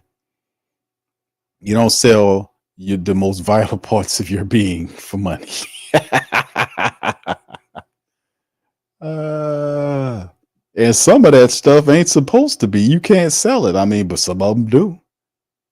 That is not respectable. That is not a respectable way to conduct yourself. And this man has a credentialed past too. He was a reporter. He was here. He was there. And man, you supposed to. Jim Henderson would never behave in that manner. And Jim Henderson used to ask some questions. Jim Henderson used to ask, but we don't have them old good ones like that no more, man. Them guys didn't care. They would ask them questions, man. They would ask those tough questions because they knew that's what you wanted to know. And people respected them for that. Nobody don't get nobody no respect talking like that, fumbling over his questions, not even asking questions, just prattling on and saying stuff, and Mickey attaches himself to the back of it. Well, you mentioned the fact that you finished the game. You finished the game. I don't care about the fourth quarter, but you finished the game. Like, what? Mike, we couldn't finish the game without the fourth quarter. What are you talking about? Well, shit, I don't know. That's what he should have said. The end of shit, I don't know. It goes off right there. Right there, I'd have gave a thumbs up to that. At the end of the praise, like, oh, you know what? Yeah, shit. That oh, what are you talking about? Shit, I don't know. And then it goes right off. I did this. I'm like,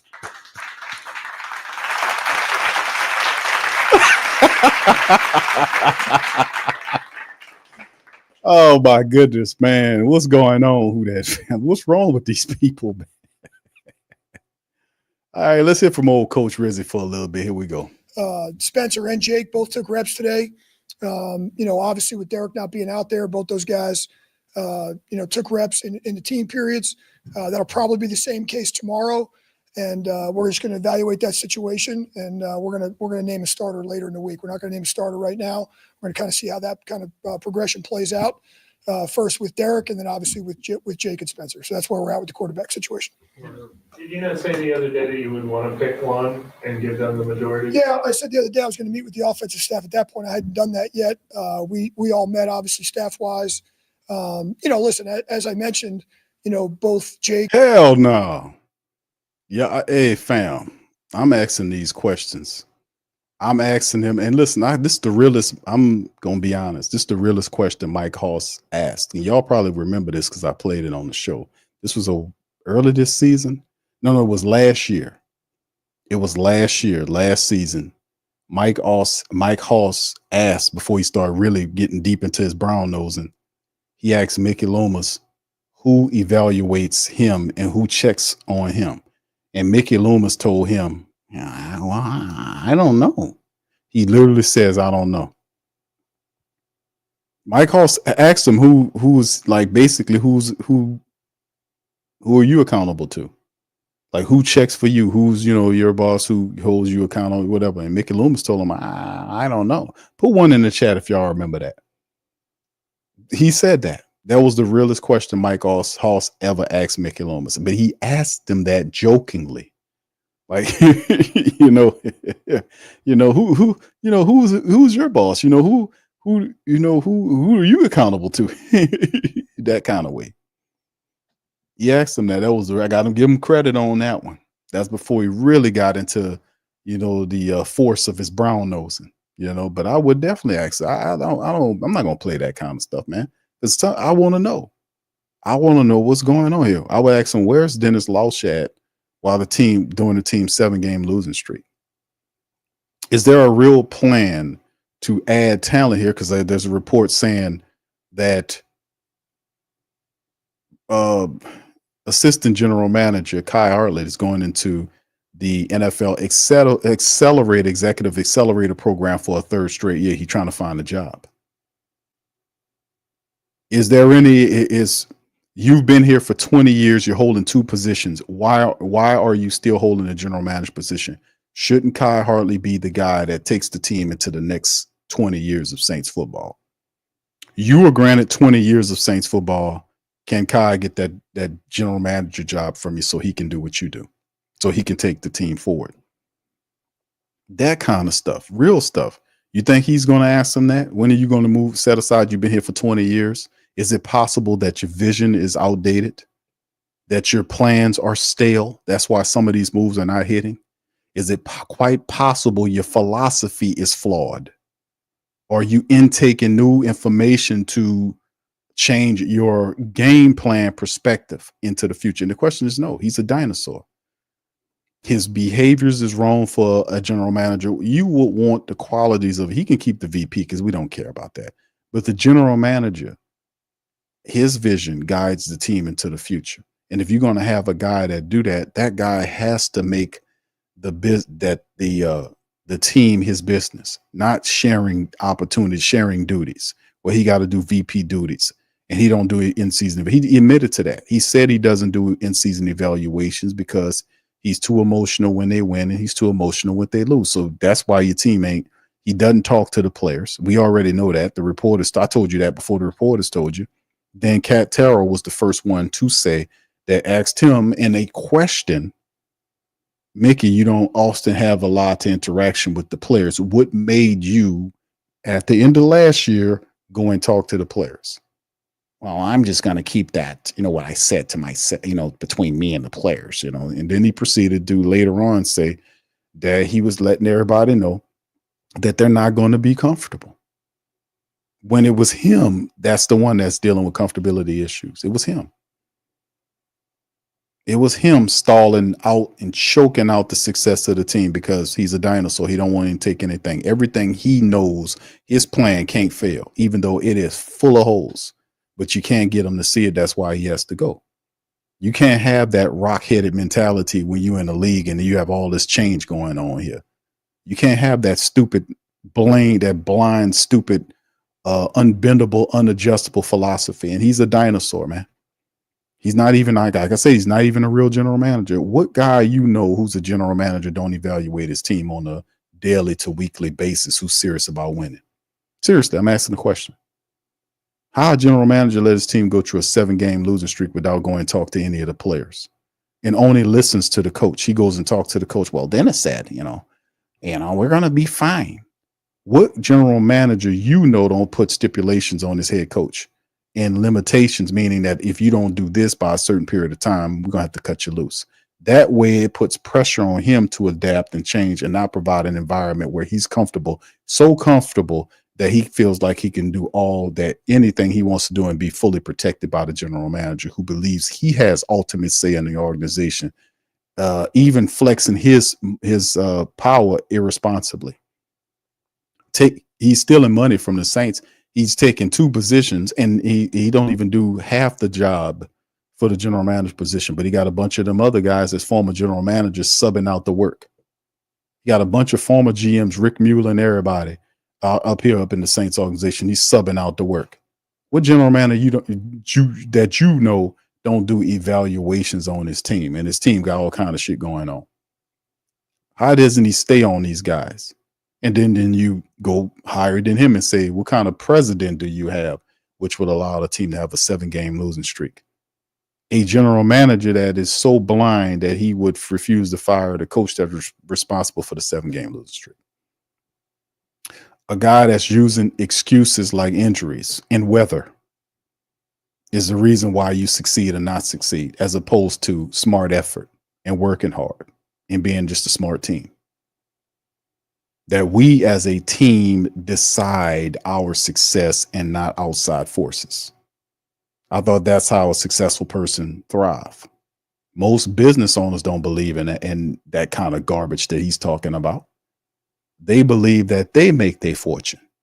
They believe that they're going to adjust to everything and be proactive. The Saints are not a proactive organization. They are reactive, just like the Pelicans are, because you got the same mentality running. That's why the Pelicans are impacted by injuries more than anybody else over the last 10 years, is because they are a reactive team, which means soon as they finally find out what they need to do to get ahead of the injuries, the next trend starts, and then they flip all the way to the back end again, as opposed to jumping ahead to understand we need to get more people on this soft tissue thing. We need to focus on doing this, doing that. You look at the organization from top to down, you got one person in the top 5 or 6 or 7 people that's actually somebody that knows something about football, and that's Mickey Loomis. The rest of them guys are business people. They don't know nothing about no football. I doubt they can throw one. Same shit with the Pelicans.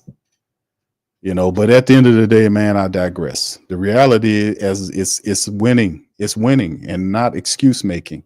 And we could tell the difference. That's what kind of questions I would ask, man. I'll be real about it. I want to know. But like I said, it's a control dynamic, because you won't piss them off, then they won't let you go over that no more. And see that guy over there? Online, that big Q guy, don't let his fucking ass in here no more. Let me tell you something. Oh, Mickey, Mickey, calm down. Oh, well, I know. That guy asked me a question that was too hard. How dare he do that? They don't let him in here no more. Yeah, you got that? Yes, sir, Mr. Mickey. Oh, that's King Mickey. Oh, yeah. Don't let that guy up in here. Yeah, that's how I go. But anyway, let's hear Rick and Spencer bring certain attributes to the table. They're very similar in a lot of ways. So game plan wise, it doesn't change a whole bunch. And so in fairness to the process, like I said, we'll get another work day in tomorrow. Maybe make this decision by Friday. We'll see where Derek's at, like I said. But right now, all options are still on the table. Those were first team reps that they They both took reps, and all the way through. The way we do it, we just kind of roll through our team, our team periods. So would you describe it as a competition at this point in terms of? I think that's fair. I think that's what they've been doing since the day that Spencer got here. I think him and Jake have been in a competition, and for the 2 and 3 spots. And every week we spend a little bit different in terms of the rep counts and all that. As I mentioned the other day, we have gone into every game with Jake being the backup. And have they really been in competition, fam? What's this narrative about them being in competition? I'm going to ask you a question. Who won the starting job? I mean, not the starting job, obviously it's DC, but who won the backup job according to the competition, which is preseason decides the order of the team, like who's here 1, 2, 3, and then down through the year, depending on what's going on with the roster, the depth charts change, they fluctuate. But this narrative here about competition between Spencer Rattler and Jake Haener, Rattler won that job. The only reason why he's an emergency quarterback is because Dennis Allen didn't want the pressure of the faithful. They love Spencer Rattler, and he knew. And I told y'all this before this even happened, because I know how petty the guy and off code the guy was, that he would violate that competition. And they create a narrative where Spencer Rattler and Jake Haener are still in competition for the second string job, when that's not the case. There's no competition. Spencer beat Rattler. Spencer is Rattler, but Spencer beat Haener, rather. He beat him for the job, and it wasn't even close in preseason. He won the backup job, beat him clearly. The only reason why there's an issue there's some corruption there, is because Dennis Allen understood the popularity of Spencer Rattler and did not want that to be an issue for Derek Carr, because if Carr struggled and threw interceptions or had funky games, people would be yelling from the stands to put Spencer Rattler in the game if he was the backup. And Dennis Allen seen that and said, we're going to make him the third quarterback. But he didn't do it right away. He played games with the naming of the quarterbacks when the regular season started. He started having QB 2 and 3 put at the same thing. Names were listed at the same way. But some kind of weird and miraculous way, every time Derek Carr would get hurt, they would call Spencer Rattler from the emergency quarterback role to be the starter. So what's up with this narrative about you don't know who it is? Now, I've already made reference to the point that we know who it's going to be. It's going to be Spencer Rattler. It's going to be him. It's going to be him over Haener because he actually won the job. But what I don't like is the fact that they actually carry this on and Dennis Allen's not here anymore. And I'm going to pose this to you guys. Every time he's asked about the offense, he starts blabbing, and not blabbing, but he starts kind of babbling, and he starts being real nervous looking, or, and it's different. It's a different energy when he's talking about special teams and the defense, obviously. But I'm questioning how involved this guy is in the offense, because he changed everything and left the offense alone like we were all good. The offense is not good. They need help. So he said, I got to talk to the offensive staff to learn it. What do you mean? So I'm thinking that he's handling the offense the same way Dennis Allen's handling the offense, which means he's letting them run it. But that wasn't good enough for the defense or the special teams. Of course, he came out of there. He made the changes. But I'm saying everybody needed changes. At that point, you was on your 7-game. You picked up on the 7-game losing streak. The team's still not all out of the water. You still have to adjust and make adjustments. You see how funky the offense looked against the Giants. Even Mickey Loomis and all his blabbing and backpedaling and excuse letting, he still admitted how bad the offense looked, especially the offensive line. They look like trash. But in the end, they need help just like everybody else does. They're not exclusive from that. They're not excluded from that. But notice the look on his face and the energy when people press him about the offense, man. Very, very interesting. Spencer being the emergency third. And so, obviously we signed Ben DiNucci to the practice squad. Just, again, take some of those practice squad reps, those scout team reps, have another body, because obviously Derek's not practicing here for a few days. And so just to take some load off those guys. And so they're not taking everything. So that's where we're at. I know you guys want me to give you more, but that's really where we're at. So. Would you say they're similar in a lot of ways, Jake and Spencer? Yeah. Just not wanting to put words in your mouth, could you delineate some of those ways? Yeah, I think they're both guys that throw the ball well. They're both similar size guys. They're both athletic abilities very similar. So in terms of there's not going to be this there'll be some nuances in the game plan depending on which guy starts. Naturally, there's going to be things that some guys do better than others. That's always going to be the case, no matter who the player is. But there's not going to be these wholesale deal. And so when I say they're similar, I think they're similar style quarterbacks. We're not dealing with Michael Vick and Jim Everett, if you will. Horrible example. Yeah, well, very bad. But those are the slowest guy I thought of and the most athletic guy I thought of. We're not dealing with opposite ends of the spectrum. So anyhow, you could tell I was a Rams fan when I was really little before I became a Giants fan. Hopefully they want to fight you for saying that. Riz, when you said Derek could go the week without working and still play, is there going to be a line where you'll draw it at some point during the week and say, okay, we got to go with this guy? Yeah, they'll be at that point. He's going to have to, obviously, if Derek were to even have a chance, he'd obviously have to get into some walkthroughs and things like that. I think, I don't know if he'd take there's going to be a situation where he would take a whole lot of full speed reps. I don't see that the way that the concussion protocol works out and the way we practice. That wouldn't happen. So he'd have to get in there and get some walkthrough stuff. He wouldn't just show up on Sunday, cold, and he would have to go through some stuff. So again, okay, so he walked it back because this was something that he got challenged on yesterday, the day before yesterday, Monday, or the day, I think it was, he talked about, when a reporter asked him the question about Derek Carr playing without practice, and he said just his words were, that's a very real possibility. And I questioned it. I was like, man, that's not how you do this. We're not going to put an injured player who hadn't practiced directly into an NFL game, and he's a quarterback. You're going to get him hurt. He's going to throw 2 or 3 interceptions in the game because you don't put a guy in there. So you see, he walked that back. Just pinpointing that he had to walk that shit back. We'll see where he's at tomorrow, and then Friday and Saturday, and by end of the week, if he's not able to get any reps in any form or fashion, then obviously we'll go with one of the other guys. How does he progress? Totally walked it back. He did. That's the right thing because he misspoke on that. People's like, man, you better not do that. So he walked it back. Okay. Concussion protocol, Derek. He's so far no setbacks, so that part's been a positive. He's obviously had to complete the first step Tuesday, second step today, and so hopefully there's a whole progression there. But so far so good. He hasn't had any setbacks or hasn't leveled off at all. And it's been definitely decided he won't have surgery. You said he was maybe going to get a second opinion the other day. Yeah, as of the moment, it's going to be non-surgical situation. That doesn't require injured reserve. So okay, so that's the idea. He's gonna play with the injury, so they're giving you enough right there. Number one, the idea on Derek Carr, and y'all know this. I'm just saying it for the record, is the fact that Carr is not going to be put on IR because that will end this season, right? They don't want to do that.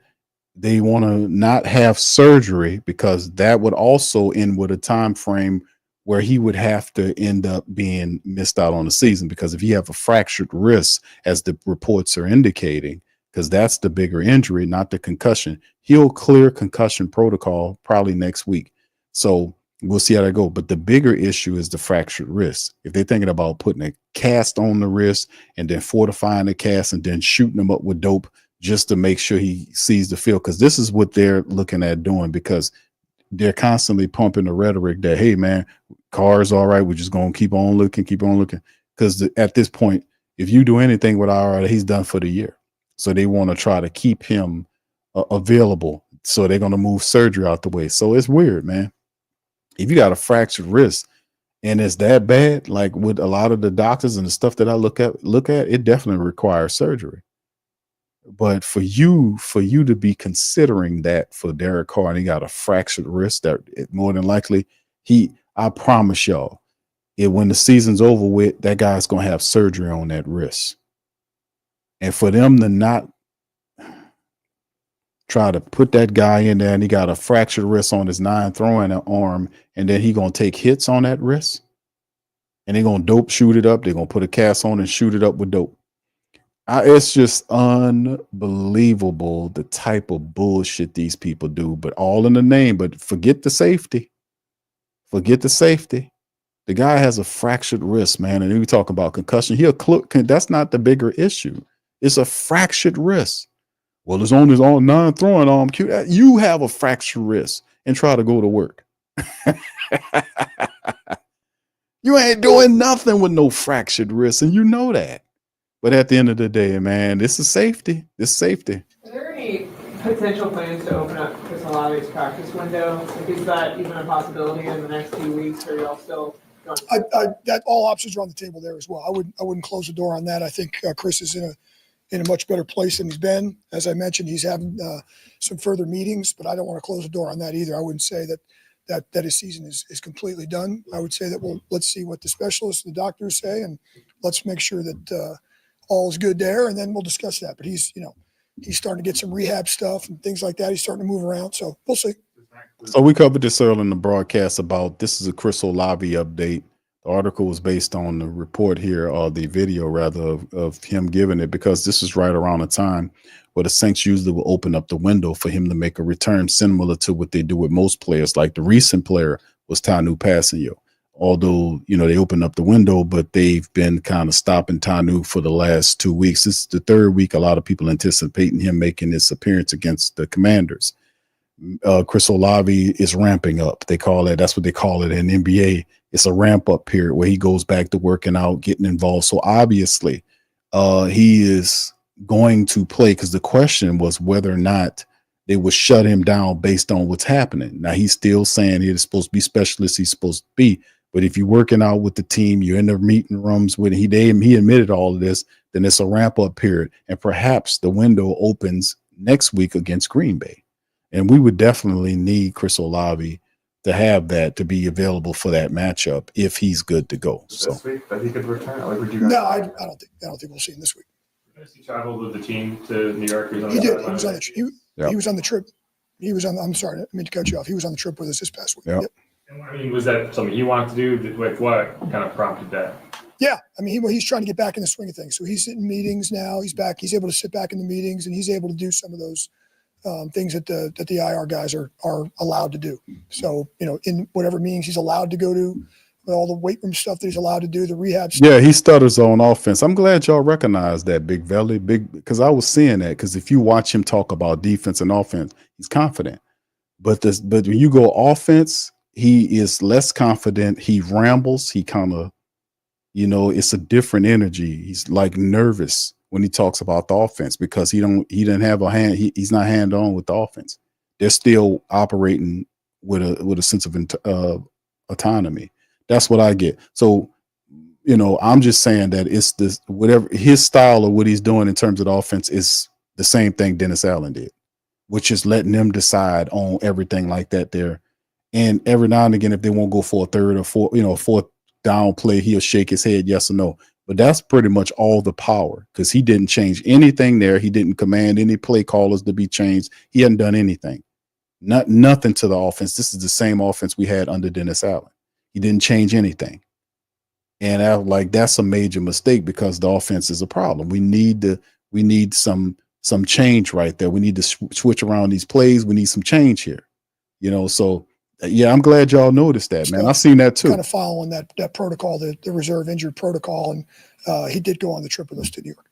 How challenging is this process of having three quarterbacks and not knowing kind of who's going to be able to be available on Sunday and who and from a health perspective, from a competition perspective and all of that, when you combine it all, how frustrating has that been? I don't think it's frustrating because I think Jake and Spencer in their own right have prepared for this moment, and no different than the last go around when Derek missed some time with an injury. Those guys stay ultimately prepared. I don't know if there's two guys, I know I joked around a couple of weeks ago about Tano always being around during his rehab process. During the game weeks, every day, Spencer, Jake, those guys are here preparing all the time. They do everything. They go out and do the virtual stuff. They're always watching film.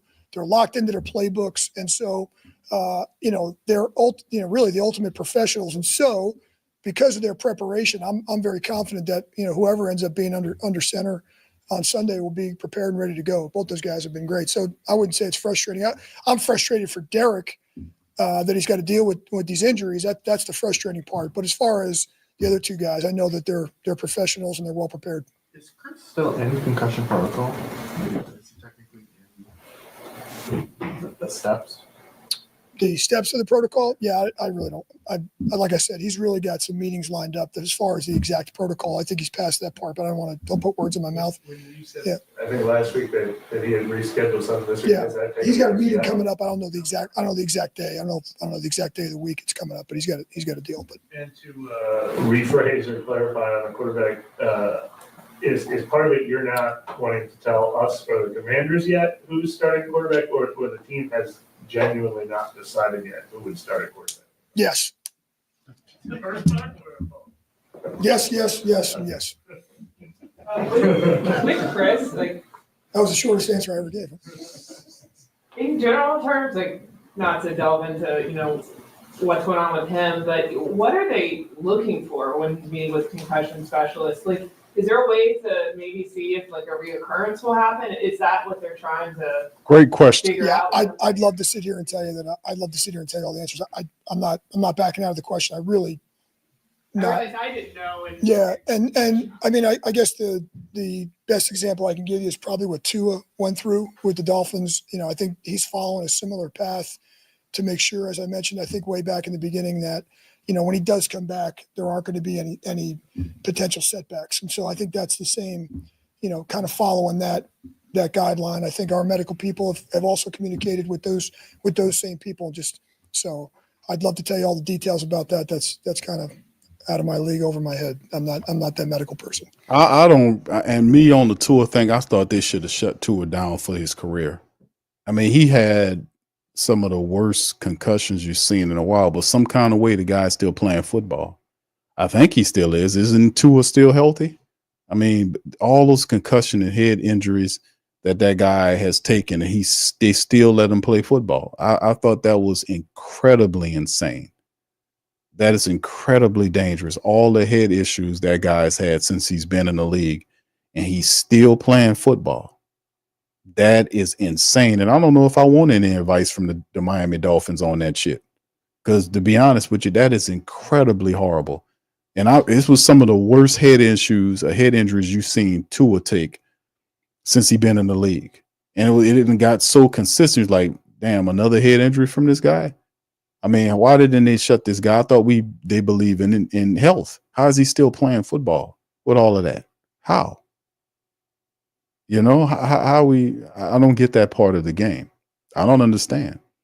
I mean, this guy is a lot of concussions, but he's still playing. He's still allowed to be. I don't get it. I don't get it. Let's listen a little bit more and we'll cut out. Staying on the quarterback theme, what have you seen from Jaden Daniels and just his rookie season of how he's been able to handle everything running that offense with Commanders? Extremely impressive. I mean, the most impressive thing about Jaden Daniels right now is the fact that for a rookie, he's got a 70% completion percentage, and a guy that's I think he's the third in the league in least amount of turnovers for a quarterback. And those are usually the things that when you're dealing with a rookie quarterback that you don't see. You don't see the high completion percentage. You see a lot of turnovers. Guy doesn't take care of the ball. So I think that's a credit to his college training. I think it's a credit to his pro training. I think it's a credit to what they're doing offensively. They've really done a nice job. Cliff has done a phenomenal job with him, putting him in good situations. But with all that being said, he's still a playmaker. So it's not like, they got him out there just managing the game. Mm-hmm. They got him out there and with quarterback runs, the scrambles, the big plays, the Hail Marys. I mean, all the plays he's made this year, he's got some highlight film plays too. So, but to sit here and say that he's only whatever it is, 13 games into his professional career, his body of work's been really impressive. Yeah, Jaden Daniels is ahead of his game, man. And a lot of people felt it would be that case. But if you look at the film, and a lot of it is similar to not so much in scheme, although certain things do actually look the same because they'll have an idea of plays that he used when he was in college and see if they can have a similar play or an NFL equivalent, right? But Jaden Daniels, the thing about Jaden Daniels that'll be on the scouting report when we talk about Jaden Daniels is that the fact that he's incredibly decisive. He's not if he sees something he's a tall quarterback. He's 6'3", 6'4". He's kind of slender, but he moves well in the pocket. He has an incredible sense of the pocket as well. He can throw on the run as well. Like he has accuracy as he throws and runs. So it's a very unique dynamic because he's a tall guy with good accuracy that can throw the deep ball, and he can throw any pass. And he really, and a lot of people don't like Brian Kelly, but you got to give a shout out to Brian Kelly because Brian Kelly got him in the transfer portal from Arizona State and took Jaden Daniels, who had the scrambling component. He had certain passing attributes, and he turned him into an NFL quarterback. He gave him the confidence, and a lot of the games that LSU had when he was there, they would have won a national championship if they had a defense. Like they would have won a national championship if they had a defense. Or half of, even a top 50 defense in the country, they would have won a championship with him. But the crazy thing about him, like I said, is not just the accuracy. He's incredibly intelligent. He has a high IQ. He processes stuff very fast, and he has the ability to get out of harm's way quick. Which means if he sees a glimmer of a line, and he'll be processing, looking around, he goes through the progression plate like he's supposed to. And if he don't see something he taking off, and he gonna slide, and that is the demoralizing effect, because within lies the problem for the Saints defense, and we'll talk about it on the Saints and Commanders preview. But that where the problem lies, because the Saints have been terribly undisciplined in stopping the scrambling quarterback, and he's the most ultimate version of that dilemma the Saints are going to face. And they'll see Jordan Love the next week after that, because he'll take off on you. But Jaden Daniels he only needs a little glimmer of light, and he taking the hell off. And he's at times the fastest guy on the field. So it's not like he's just some dude running. He has really good speed too. So it's going to be a problem for the Saints defense. Now, they've been playing well as of late, but like I said, it might require the defense step up, and that's a tall order for the Saints to say, just stop Jaden Daniels when that's what you would need to do to beat the Redskins, because he is a part of not only the passing attack. This dude could throw for 300 and run for 150 on you, just like that. Break the defense down. You think you got him, and then he'll take off, get the first down, demoralize you. So, I mean, this is a part of the game where the Saints are going to have to, over the next 2 weeks, that's going to be a big part of the game, is slowing these guys like Jordan Love and especially Jaden Daniels down. So, yeah, the dude is Jaden Daniels, man. We know all about him because, like I said, he's an LSU guy. Jaden Daniels was doing that shit to them people when he was down here in Baton Rouge running around on them. All right, let me get a few questions, man. That's going to be the end of that as well. Let me get a few comments and questions from the family members. Throw that in there, family. About to get on out of here, about 10 minutes. All right, can you too? You shout out to your fam. Says Olave needs to eat a steak and hit the weight room. Sean Payton would call him a China doll. Say he's kind of delicate, huh? Arvin says, I do think that the last pass by Carr to Olave was a hospital ball, but the Panthers defender also targeted Olave. That was both a hospital ball and a dirty hit. Indeed. And a lot of times, in RG3 said it was a hospital ball. Steve Smith, the all-time great Carolina Panther wide receiver, said it was a hospital ball and that the ball shouldn't have been thrown. They had other people that said the same thing. Cam Newton also spoke about it and said that's not what you do as a quarterback. You don't put that ball there, So that's we've covered that ad nauseum about that, and it's behind us right at this point. All right, Jack says, Q, I don't remember seeing this many head injuries looking back 20 years ago. I mean, dudes knocked out on the field. I thought the helmet tech and rules was supposed to help, but no, yeah, it was something we talked about, like with the new technology and how fast the players are a lot faster and colliding into each other at a faster rate. So you see a lot of this going on. So, but they had the concussion-proof helmets and all this kind of stuff going on. Well, they said they're concussion-proof, but they have the extra padding that you have on inside of the helmet and then on the outside of the helmet itself. And you see some players in the NFL are wearing the extra padding on the exterior of the helmet, which is what he would have to do. And if you're a player, not just any player, but, if I was a player, I would wear that too. You would have the padding inside on outside of the helmet. It helps during practices where you're running in helmet, you're bumping helmets with people inadvertently. It happens. So you want to have that extra padding there to kind of give you that extra protection. That's just for your head area, but there are other devices and technology that they're working on for problems with your knees and extra protection for your ankle areas and the bendy areas. They got technology that they're working on for the sports athlete. Now, a lot of this stuff is experimental. A lot of this stuff is kind of pricey, but at the end of the day, man, I wouldn't think it would be such a bad thing for them to participate in, especially like back in the day. They used to have bigger shoulder pads, and we didn't have all these shoulder issues and injuries. Now it seems like everybody's wearing quarterback shoulder pads. Linebackers used to have big ass shoulder pads because they used to use these shoulders all the time. So they had the bigger shoulder pads. Like we see guys like Sam Mills and Vaughn Johnson and old school guys like the great Lawrence Taylor, the best linebacker that ever existed in history of professional football. Lawrence Taylor, he had them. Mike Singletary had them. All of them had them. All these guys had these massive shoulder pads. Nowadays, all these shoulder pads resemble the ones that's being, used by a quarterback. So you see not a lot of the game is not so much big and clunky as the old images look, but it's more streamlined. Like these guys are kind of looking at them being faster, and it's hurting them to a degree. But yeah, it's a lot of head injuries, and the technology hasn't quite sped up to a point where it's putting a dent in those issues. Like we see a lot of soft tissue issues, stuff like this. So it should be an emphasis for the Saints organization, the medical staffs, to start pinpointing that, because that's obviously the next trend, right?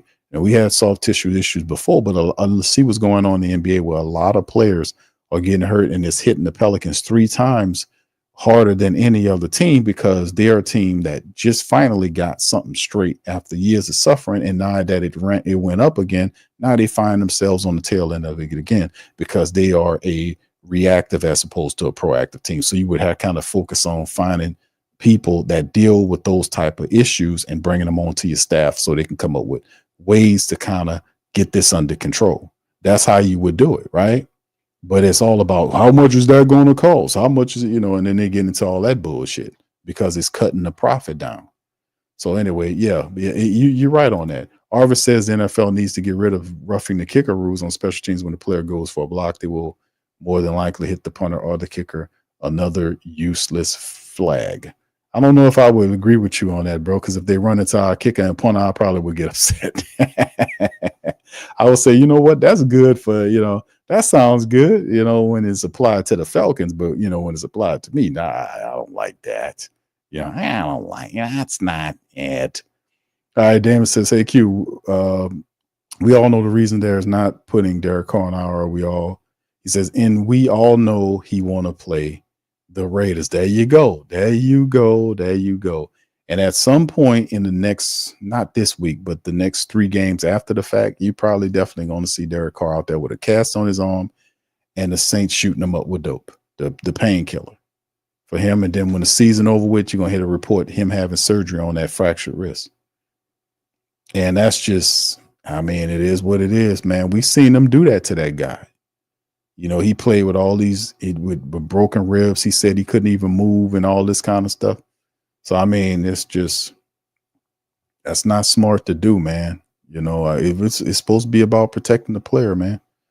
All right, M. says, I want Carr to play against the Raiders so he can officially have lost to all 30. I think he'll beat the Raiders, man. The Raiders aren't that very good, man. They're not good at all. I think he beats them. All right, Student says, bless your podcast, Q. Give him great. Thank you, man. Appreciate you, Student. Much love, man. Thank you for that comment. All right, Arvin says, not sure if we lose to the Raiders, but I would be surprised if we'd be interested in hearing what excuses the Carr cult uses to defend Carr. I think Arvin and somebody else was using, they said they called Carr's supporters the Kardashians. All right. Oh, I see what you did there. But man, it is what it is. People got their picks and chooses of who they like, and some people like Derek Carr. They like him as as a football player. Me personally, I think he is not. He's, and I've said this before, I think he is undisciplined. I think he stares down the field too much. This, like I said, the last tape, 70% of his passes that wasn't check downs or design throw plays, when he had to actually process the field, he was involved in staring guys down. And you could look and see on the opposite side of where he was staring, you could see frustration from wide receivers because they're running routes and for no reason at all. For no good reason, because he's not even looking in that direction. You can't get away from the film. And if they don't want to see the film, then that's on them. I wouldn't even argue with them about that. You can't argue with the tape. You're not supposed to do that. And he did it like at least, and I'm being generous with it, at least 70% of the time when he processed the field, he's staring it down. That's a terrible flaw for a veteran quarterback that's making $150 million. You're not supposed to be staring. Every now and again, I'll see if you see something you like, but not in that rate, that high rate that you was doing it. And that would explain to you why a lot of the plays, a lot of the offensive plays we were seeing were dying, because this was a part of the offense. Like, you'll have an opportunity if you process and go through your progressions. There's a player on the opposite side. Instead of allowing the play to develop for whatever reason, he wasn't even getting pressured. The Saints did a pretty decent job of keeping him upright, right? And keeping them guys off of him. But he wouldn't allow the play to develop. The defense would back off in zone, allow him to throw underneath, then they'll rush up and get him. But they had guys that were there. The tape shows there were guys in one-on-one matchups where he can have with a gun approach, he can reach that guy. But he would just hit the check down, because it looks better, to be honest with you. Statistically, if I throw 8 or 9 or 10 different check down throws, that spikes my accuracy rate. That makes me look more accurate than when I am if I'm checking the ball down to Elvin Kamara or Juwan Johnson, a check down throw or a design throw to here or there. These pad my stats. But when I take a shot downfield and I throw behind a wide receiver, I get an interception. Or if I throw to a wide receiver on the left side of the field, but I don't throw it outside his left shoulder, I throw it inside when he's going outside, we got issues. So it's communication issues and stuff like that. So you can see that on the tape. Now, as when that shows up on the tape, the next thing as a quarterback, because they're studying the same tape, it's not a different tape. It's the same stuff. The all 22 is what they look at. That's what when they put that shit up on the projector screen in the training room, that's the same film that they study. And the man got a pointer. You turn the lights off, and he got a pointer, and he pointing at everything that they're doing wrong in there. Everything they're doing wrong. And the defensive guys in their room looking at the tape, the special teams guy in their room look at the tape, and the offensive guys in that room looking at that tape. And that coach got this here. See, this is the problem. This is this, that, and the third, showing the print, all that shit. I just wonder if the offensive guy is showing, hey, man, the reason why we're not getting what we need to get out of this offense is because we need to do better, but you need to progress better than this. You need to look at everybody, and you're getting time. Now, I understand if you ain't got something, take the hell off or whatever. But at the same time, you got to go through your progressions. If you're reading defense, you got to read that defense. You got to look at and see if somebody about to blitz at you. So you might have to audible out of something. And then that's pre-snap stuff. Then when the ball is snapped, then you look and see what you got going on. And if you got a good pocket, or you can be paying attention to that, because you're supposed to have a clock in your head that's supposed to be going 1 Mississippi, 2 Mississippi, 3 Mississippi, and then get rid of that goddamn ball. See, if you're looking at MBS, and MVS is here, kind of span the field, see what you got, and get rid of it. And if you don't like what you got, check it down. The problem is, there's no spanning of the field going on. There's strictly either I'm looking here or I'm looking there, and that's not going to cut it. That's why your offense look as still and as dead what it is, because when you do that, when I'm focused over here or there, and I'm not cycling through, I cut off half my effing options, man. Half of my options I'm cutting off because I'm not looking at the opposite side of the field. I'm cutting my options in half, which is then causing your offense to stammer and stumble out, because I'm not looking everywhere I'm supposed to be looking. How can I throw to a guy I don't even look at him? And it got to be frustrating. If I was playing wide receiver or tight end, and I'm running my route full speed, looking around, I come back, this dude looking over here. I'm like, man, I was wide open over here. And I go tell him, yeah, I'm gonna look for you. I'm gonna look over there. Nah, bro, you not supposed to do that. You supposed to go through progressions. That's what quarterbacks are supposed to do. And progressions are you looking at all of your damn options. So that's the tape. The tape is so frustrating. I just wonder if that goddamn offensive coordinator is pinpointing, you know what, Carr, you got to go through these progressions, because you missed Juwan Johnson here. You had Austin Jr. over here. You had this other guy over here, and it's on tape. So if they don't see that, and that's not a knock, because none of these guys are perfect. But at the end of the day, as a quarterback, you got to look at everything. You can't be sitting up. And the Saints were actually giving them time. You got to let the play develop and then see what you got. And move around, why don't you, a little bit? Kind of move around, slide in the pocket. Like some of these throws here, kind of slide in the pocket. Move to where you need to be. You don't have to stand fixated in the pocket to get a throw. You can kind of slide or glide either to the left or the right, so you can change the trajectory of the throw that you're going to have, so you don't have to stand exclusively from that pocket. You can ad-lib. When you start moving out, sliding out, the receivers kind of move too. You kind of adjust to what the defense is doing. You could be able to find somebody moving around. It happened all the time. That could have helped us in the Ram game too. If you slide and moving around, not just standing fixated like somebody nailed your goddamn feet to the ground. I mean, it's just the feel, man. So we got to be able to, it's just a lot has to change, man. And the man ain't going to be in there anyway. So we'll see if the next guy, whoever it is, it's probably be Spencer Rattler. He will look through his goddamn progressions. He will go through that. I promise you that. He going to look at them progressions. M. Dot said that Kardashians and the car sexuals. Good Lord, man. I never come up with all kinds of stuff. The car sexuals. I think the Kardashians is the better one. I like that. That was actually a swift one right there. The car sexuals, I don't understand what that is. I don't know what the hell that is. Damon says, I know it's too dark out, but who would you like to see our new coach? Man, I don't know, bro. I would prefer to have an offensive minded coach, to be honest with you. I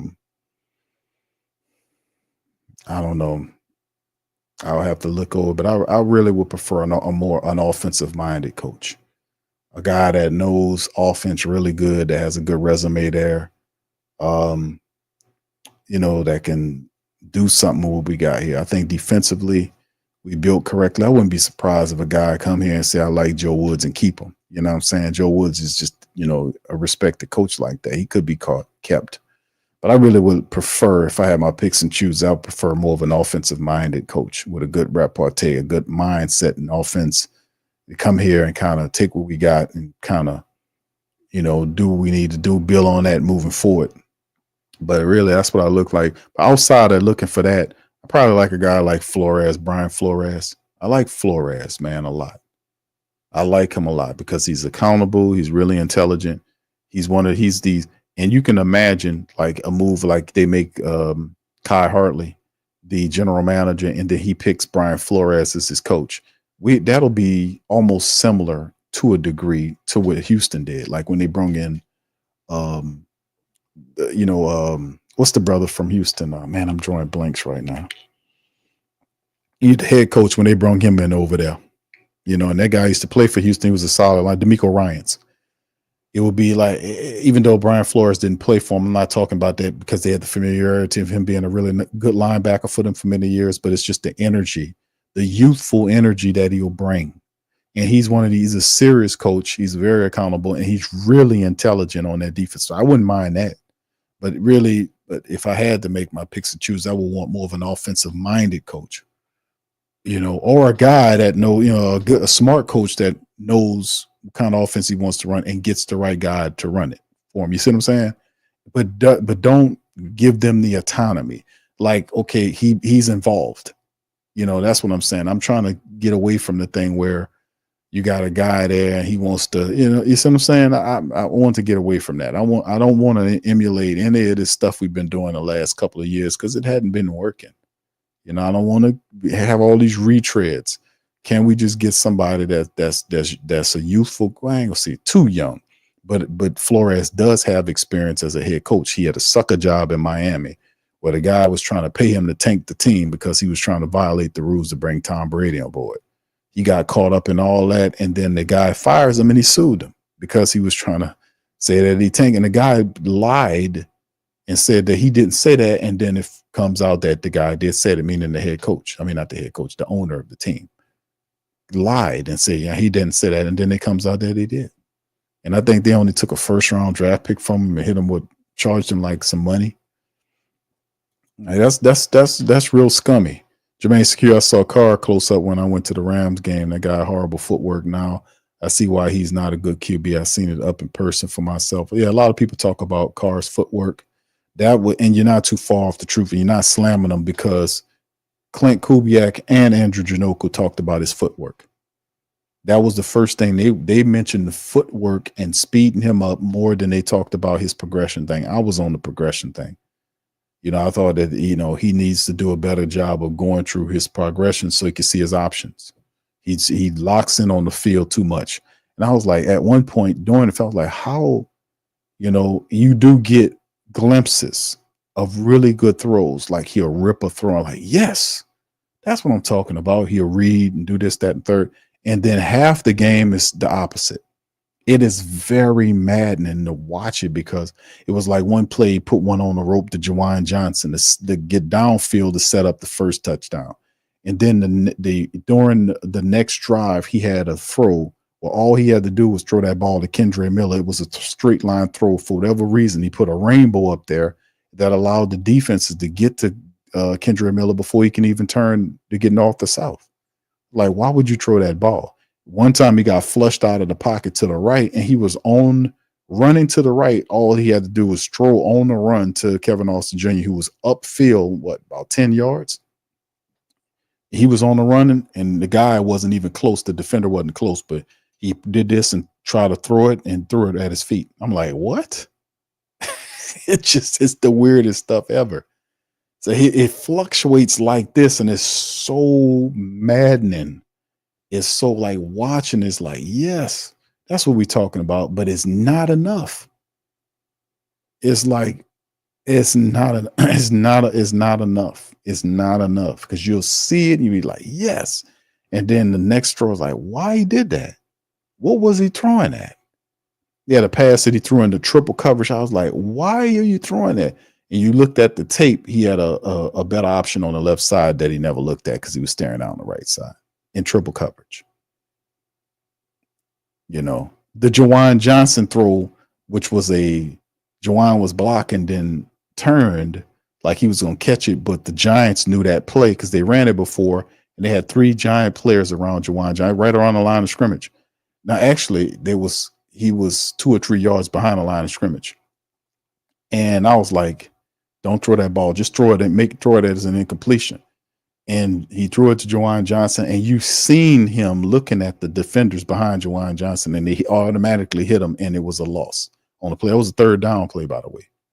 Like, why not just throw it in the ground, bro? Don't take the loss, you know, but it is what it is. But this is the decision. So it's like, it's very weird watching them play because it messes me. It trips me out because I'm like, I'm trying to, you know, make sense. Not trying to, but I make sense of it. Like, man, how has this guy been in the league for 11 years and he has these bad habits? How did he survive in the league with these bad habits?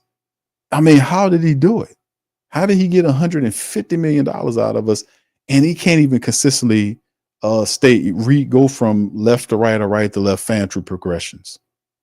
I mean, how is this making sense? And then there's some people will be in the section say, you don't like Carr. And I'm like, dude, no, I don't have a problem with Derek Carr. I'm telling you what's on tape. So I just stopped telling them. Because these people, whoever's saying this, they don't even read, they don't watch no goddamn tape. They'll watch the game and say this and make excuses for them. I'm not in the excuse making business. Because the real diehards wouldn't stand. They're like, man, Q, that's excuses. You know, I'm not in the excuse making business. I can't be in the excuse making business. I'm in the results business.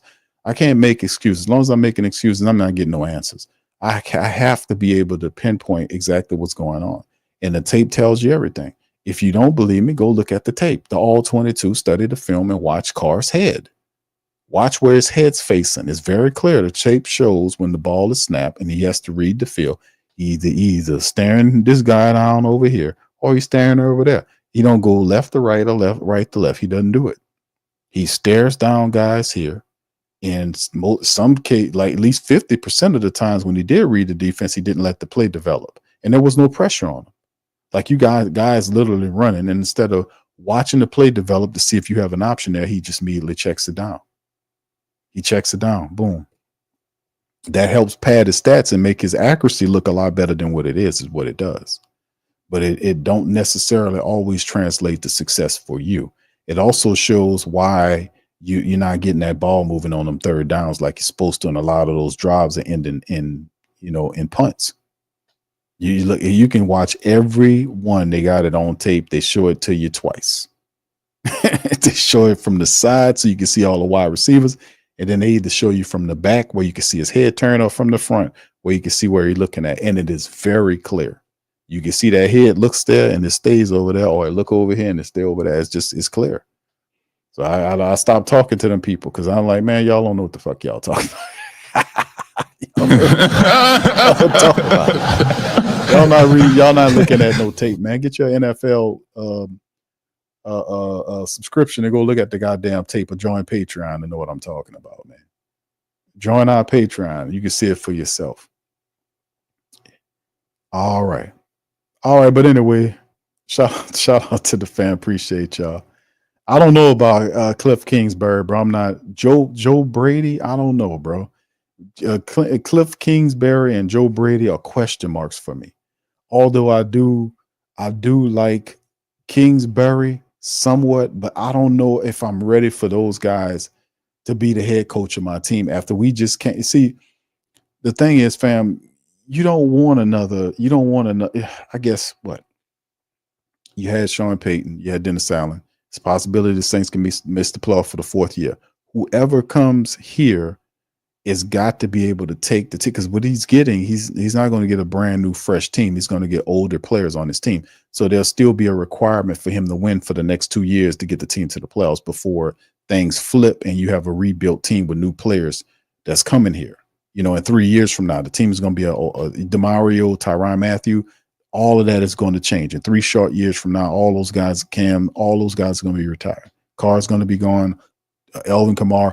It's going to be a total new team on the way there. So you're going to have like $200-something million free up on the cap. So you're going to have a brand new team.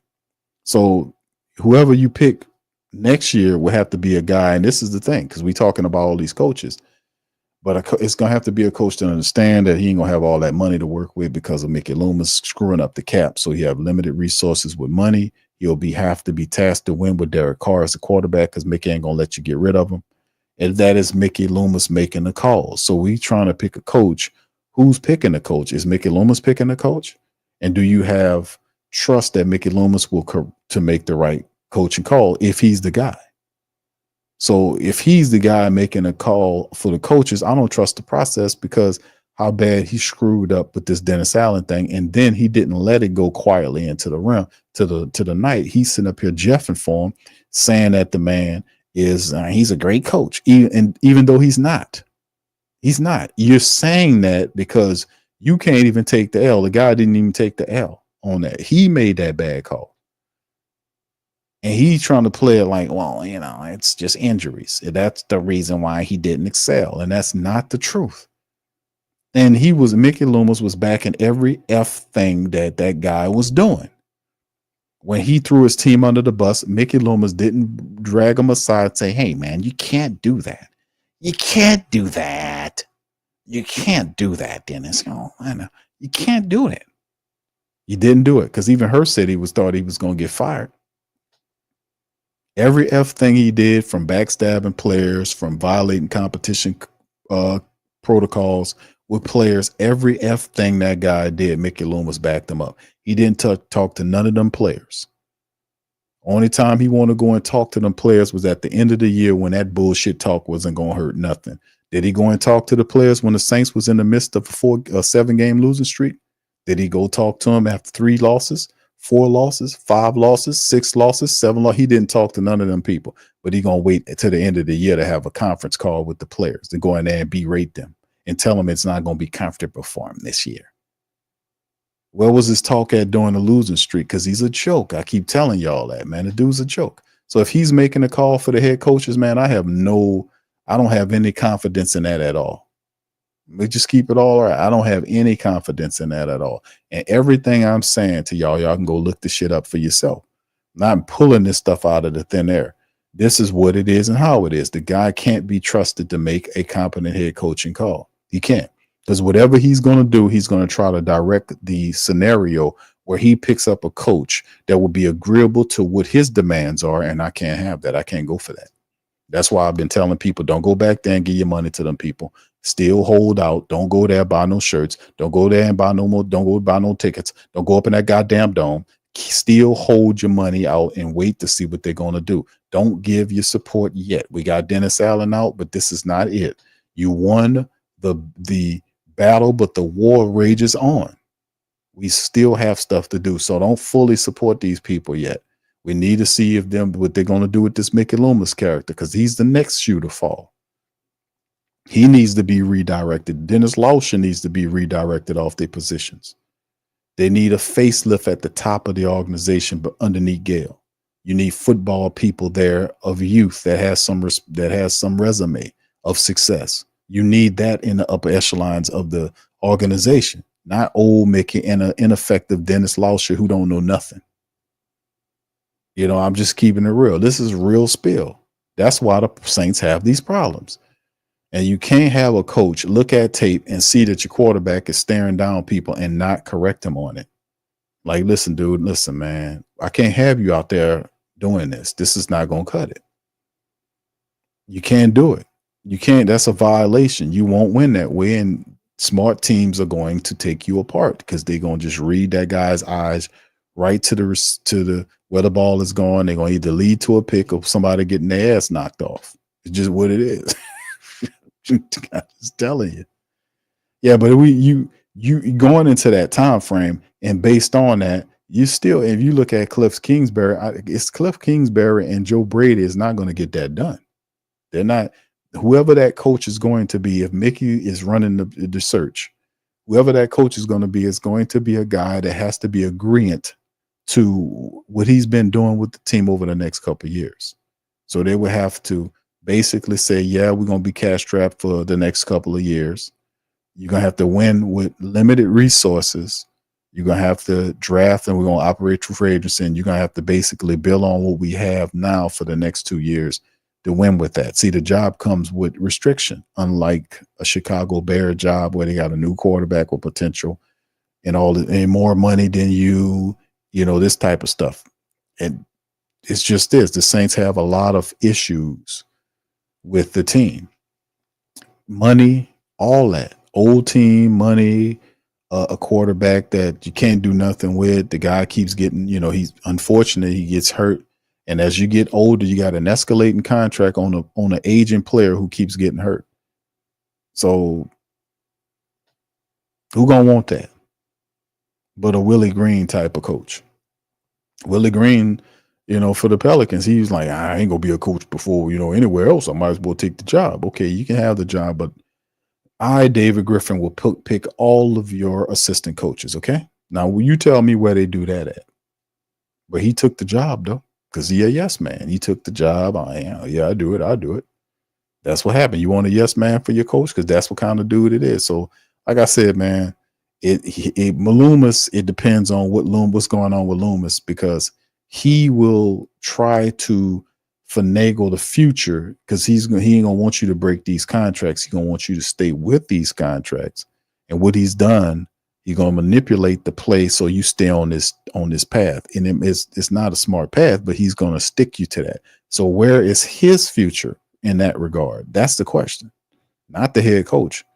Because I don't think he picks a competent head coach. I don't think he knows what a competent head coach is. He did this thing when Tom Benson was still alive. He's picking these coaches by himself now. And look how badly he missed on Dennis Allen, then stood up there and protected them after he got fired on the 7-game losing streak. Throwing his team under the bus, apologizing to the Falcons, but never to the Who Dat Nation. You don't deserve an apology, but I'm going to apologize to them. But Mickey never said nothing. He always talked. He had his back, gave him thumbs up. So that's what I'm saying. This guy's a problem. Him and Lauscher, we have to redirect those guys. We need to redirect them, because I don't trust any decision these guys make in terms of head coaches, because the coach will be some type of puppet that will be used to manipulate the team based on Mickey's thought process on the cap. You see what I'm saying? That's my whole thing saying that, man. I don't trust. Yeah, Jack says I don't trust none of them. And you're right to do that. That's the whole point. The whole point is why we talk about head coaches. What's going to happen with the general manager? Well, we'll decide on that once we still stay on our square and not throw no support there. Just like we did to get Dennis Allen out of here, we need to shift that, keep that same energy, and make those and hold on our demands for a shift in the top of the organization. The word on the street, they're supposed to be making some changes. What those are, we'll see. And when we make the change, because nobody's going to be inspired to support the Saints if Mickey Loomis is still holding his current position. And they know that. They know it's time for him to be shifted off that general manager position. He don't have the vision, and he's delusional. It's time to go. Been here long enough. He collected enough checks. All right. So anyway, with that being said, I'm going to get on up out of here, man. I appreciate you guys for being in the stream. I did 2.5 hours tonight on this Wednesday. I might be back Thursday or maybe Friday, probably be Thursday or Friday. We'll see how it falls, because we have the Pelican Post Game Report popping up. I'd like to thank all you guys for chiming on the stream. Do me a service. Please hit the like button, hit the subscribe button, and feel free to share the show on your social media feed and Saints groups, wherever that helps out the broadcast. Also, feel free to give our sponsors some love, Mint Mobile, T. Chinley, and Bet Online. The links in the description section below. Also, merch links, and to support the platform, you can check out our link tree. It has all that information in it. So with that being said, man, I hope y'all have a fantastic rest of y'all night. And damn, it's Thursday coming in here already, man. Thursday already. How about that? I'm going to holler at y'all on the flip side. Much love. Who that to you? Yeah. Boogie like Benson, I'm a who that. I'm a who that. Long as I'm living, I'm a who that. Lose or winning, I'm a who that. Sports Coma, yeah, this is where we do that. Where we do that, where we do that, where we do that, where we do that, where we do that. Boogie like Benson, I'm a who that. I'm a who that. Sports Coma, this is where we do that. Where we do that. Welcome, welcome, welcome. Somebody please better help. Running this thing like elf. I thank God every day I'm not a felt. Go to YouTube Live with Big Q and the guys. If you ain't ride or die, the bandwagon get flipped. Been marching in, that was way for the ring. I was yelling out your shade for the championship. Fucking on town, duck down. Falcons, pluck, get shut down. Panthers ain't much touchdown.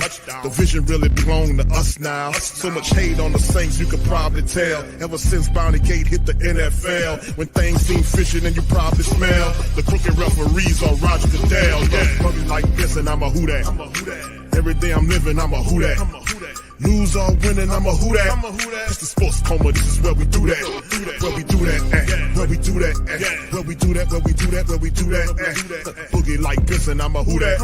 It's the Sports Coma, this is where we do that. You're listening to the Sports Coma with Big Q and the guys on the WR Media Network.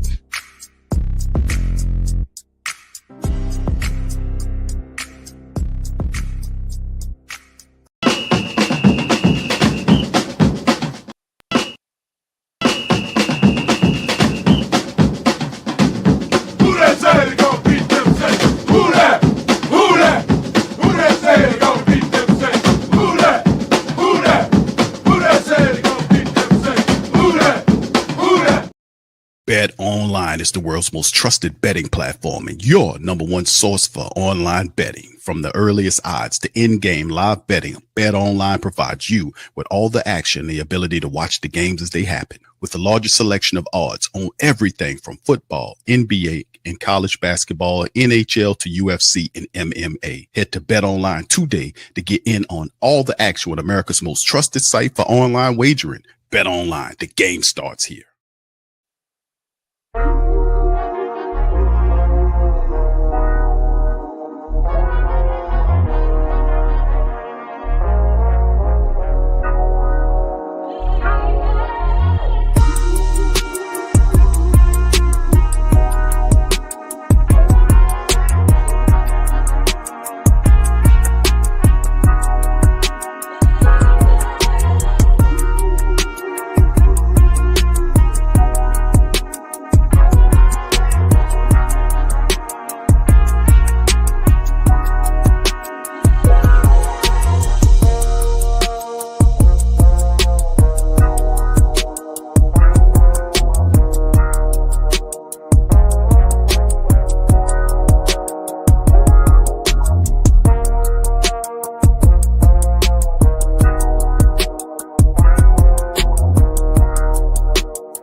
WhoThatDaily.com. That's right, WhoThatDaily.com. Your one-stop shop for everything New Orleans Saints, New Orleans Pelicans, LSU Tigers, even the top flight boxing news. So if you're a Who That and you're looking for a place to stay up on your team, WhoThatDaily.com is your site. The WhoThatDaily.com for the sport Who That in all of us. That's right, the Pro Shop is the platform store where you can go and buy all the latest merch to support the platform. Available at the Pro Shops, we have dozens of hundreds of products available for you and your family. Unisex tees for men and women, hoodies and sweatshirts, tank tops, kids and baby items, long sleeve tees, mugs, pillows, wall art, bath bedding, face masks, phone cases, stickers, bags, fanny packs, socks, hats, and many other items. Please feel free to check out the Pro Shops. The link is in the description section below. And remember, it helps the platform continue to grow. Check out the Pro Shop and Who That too.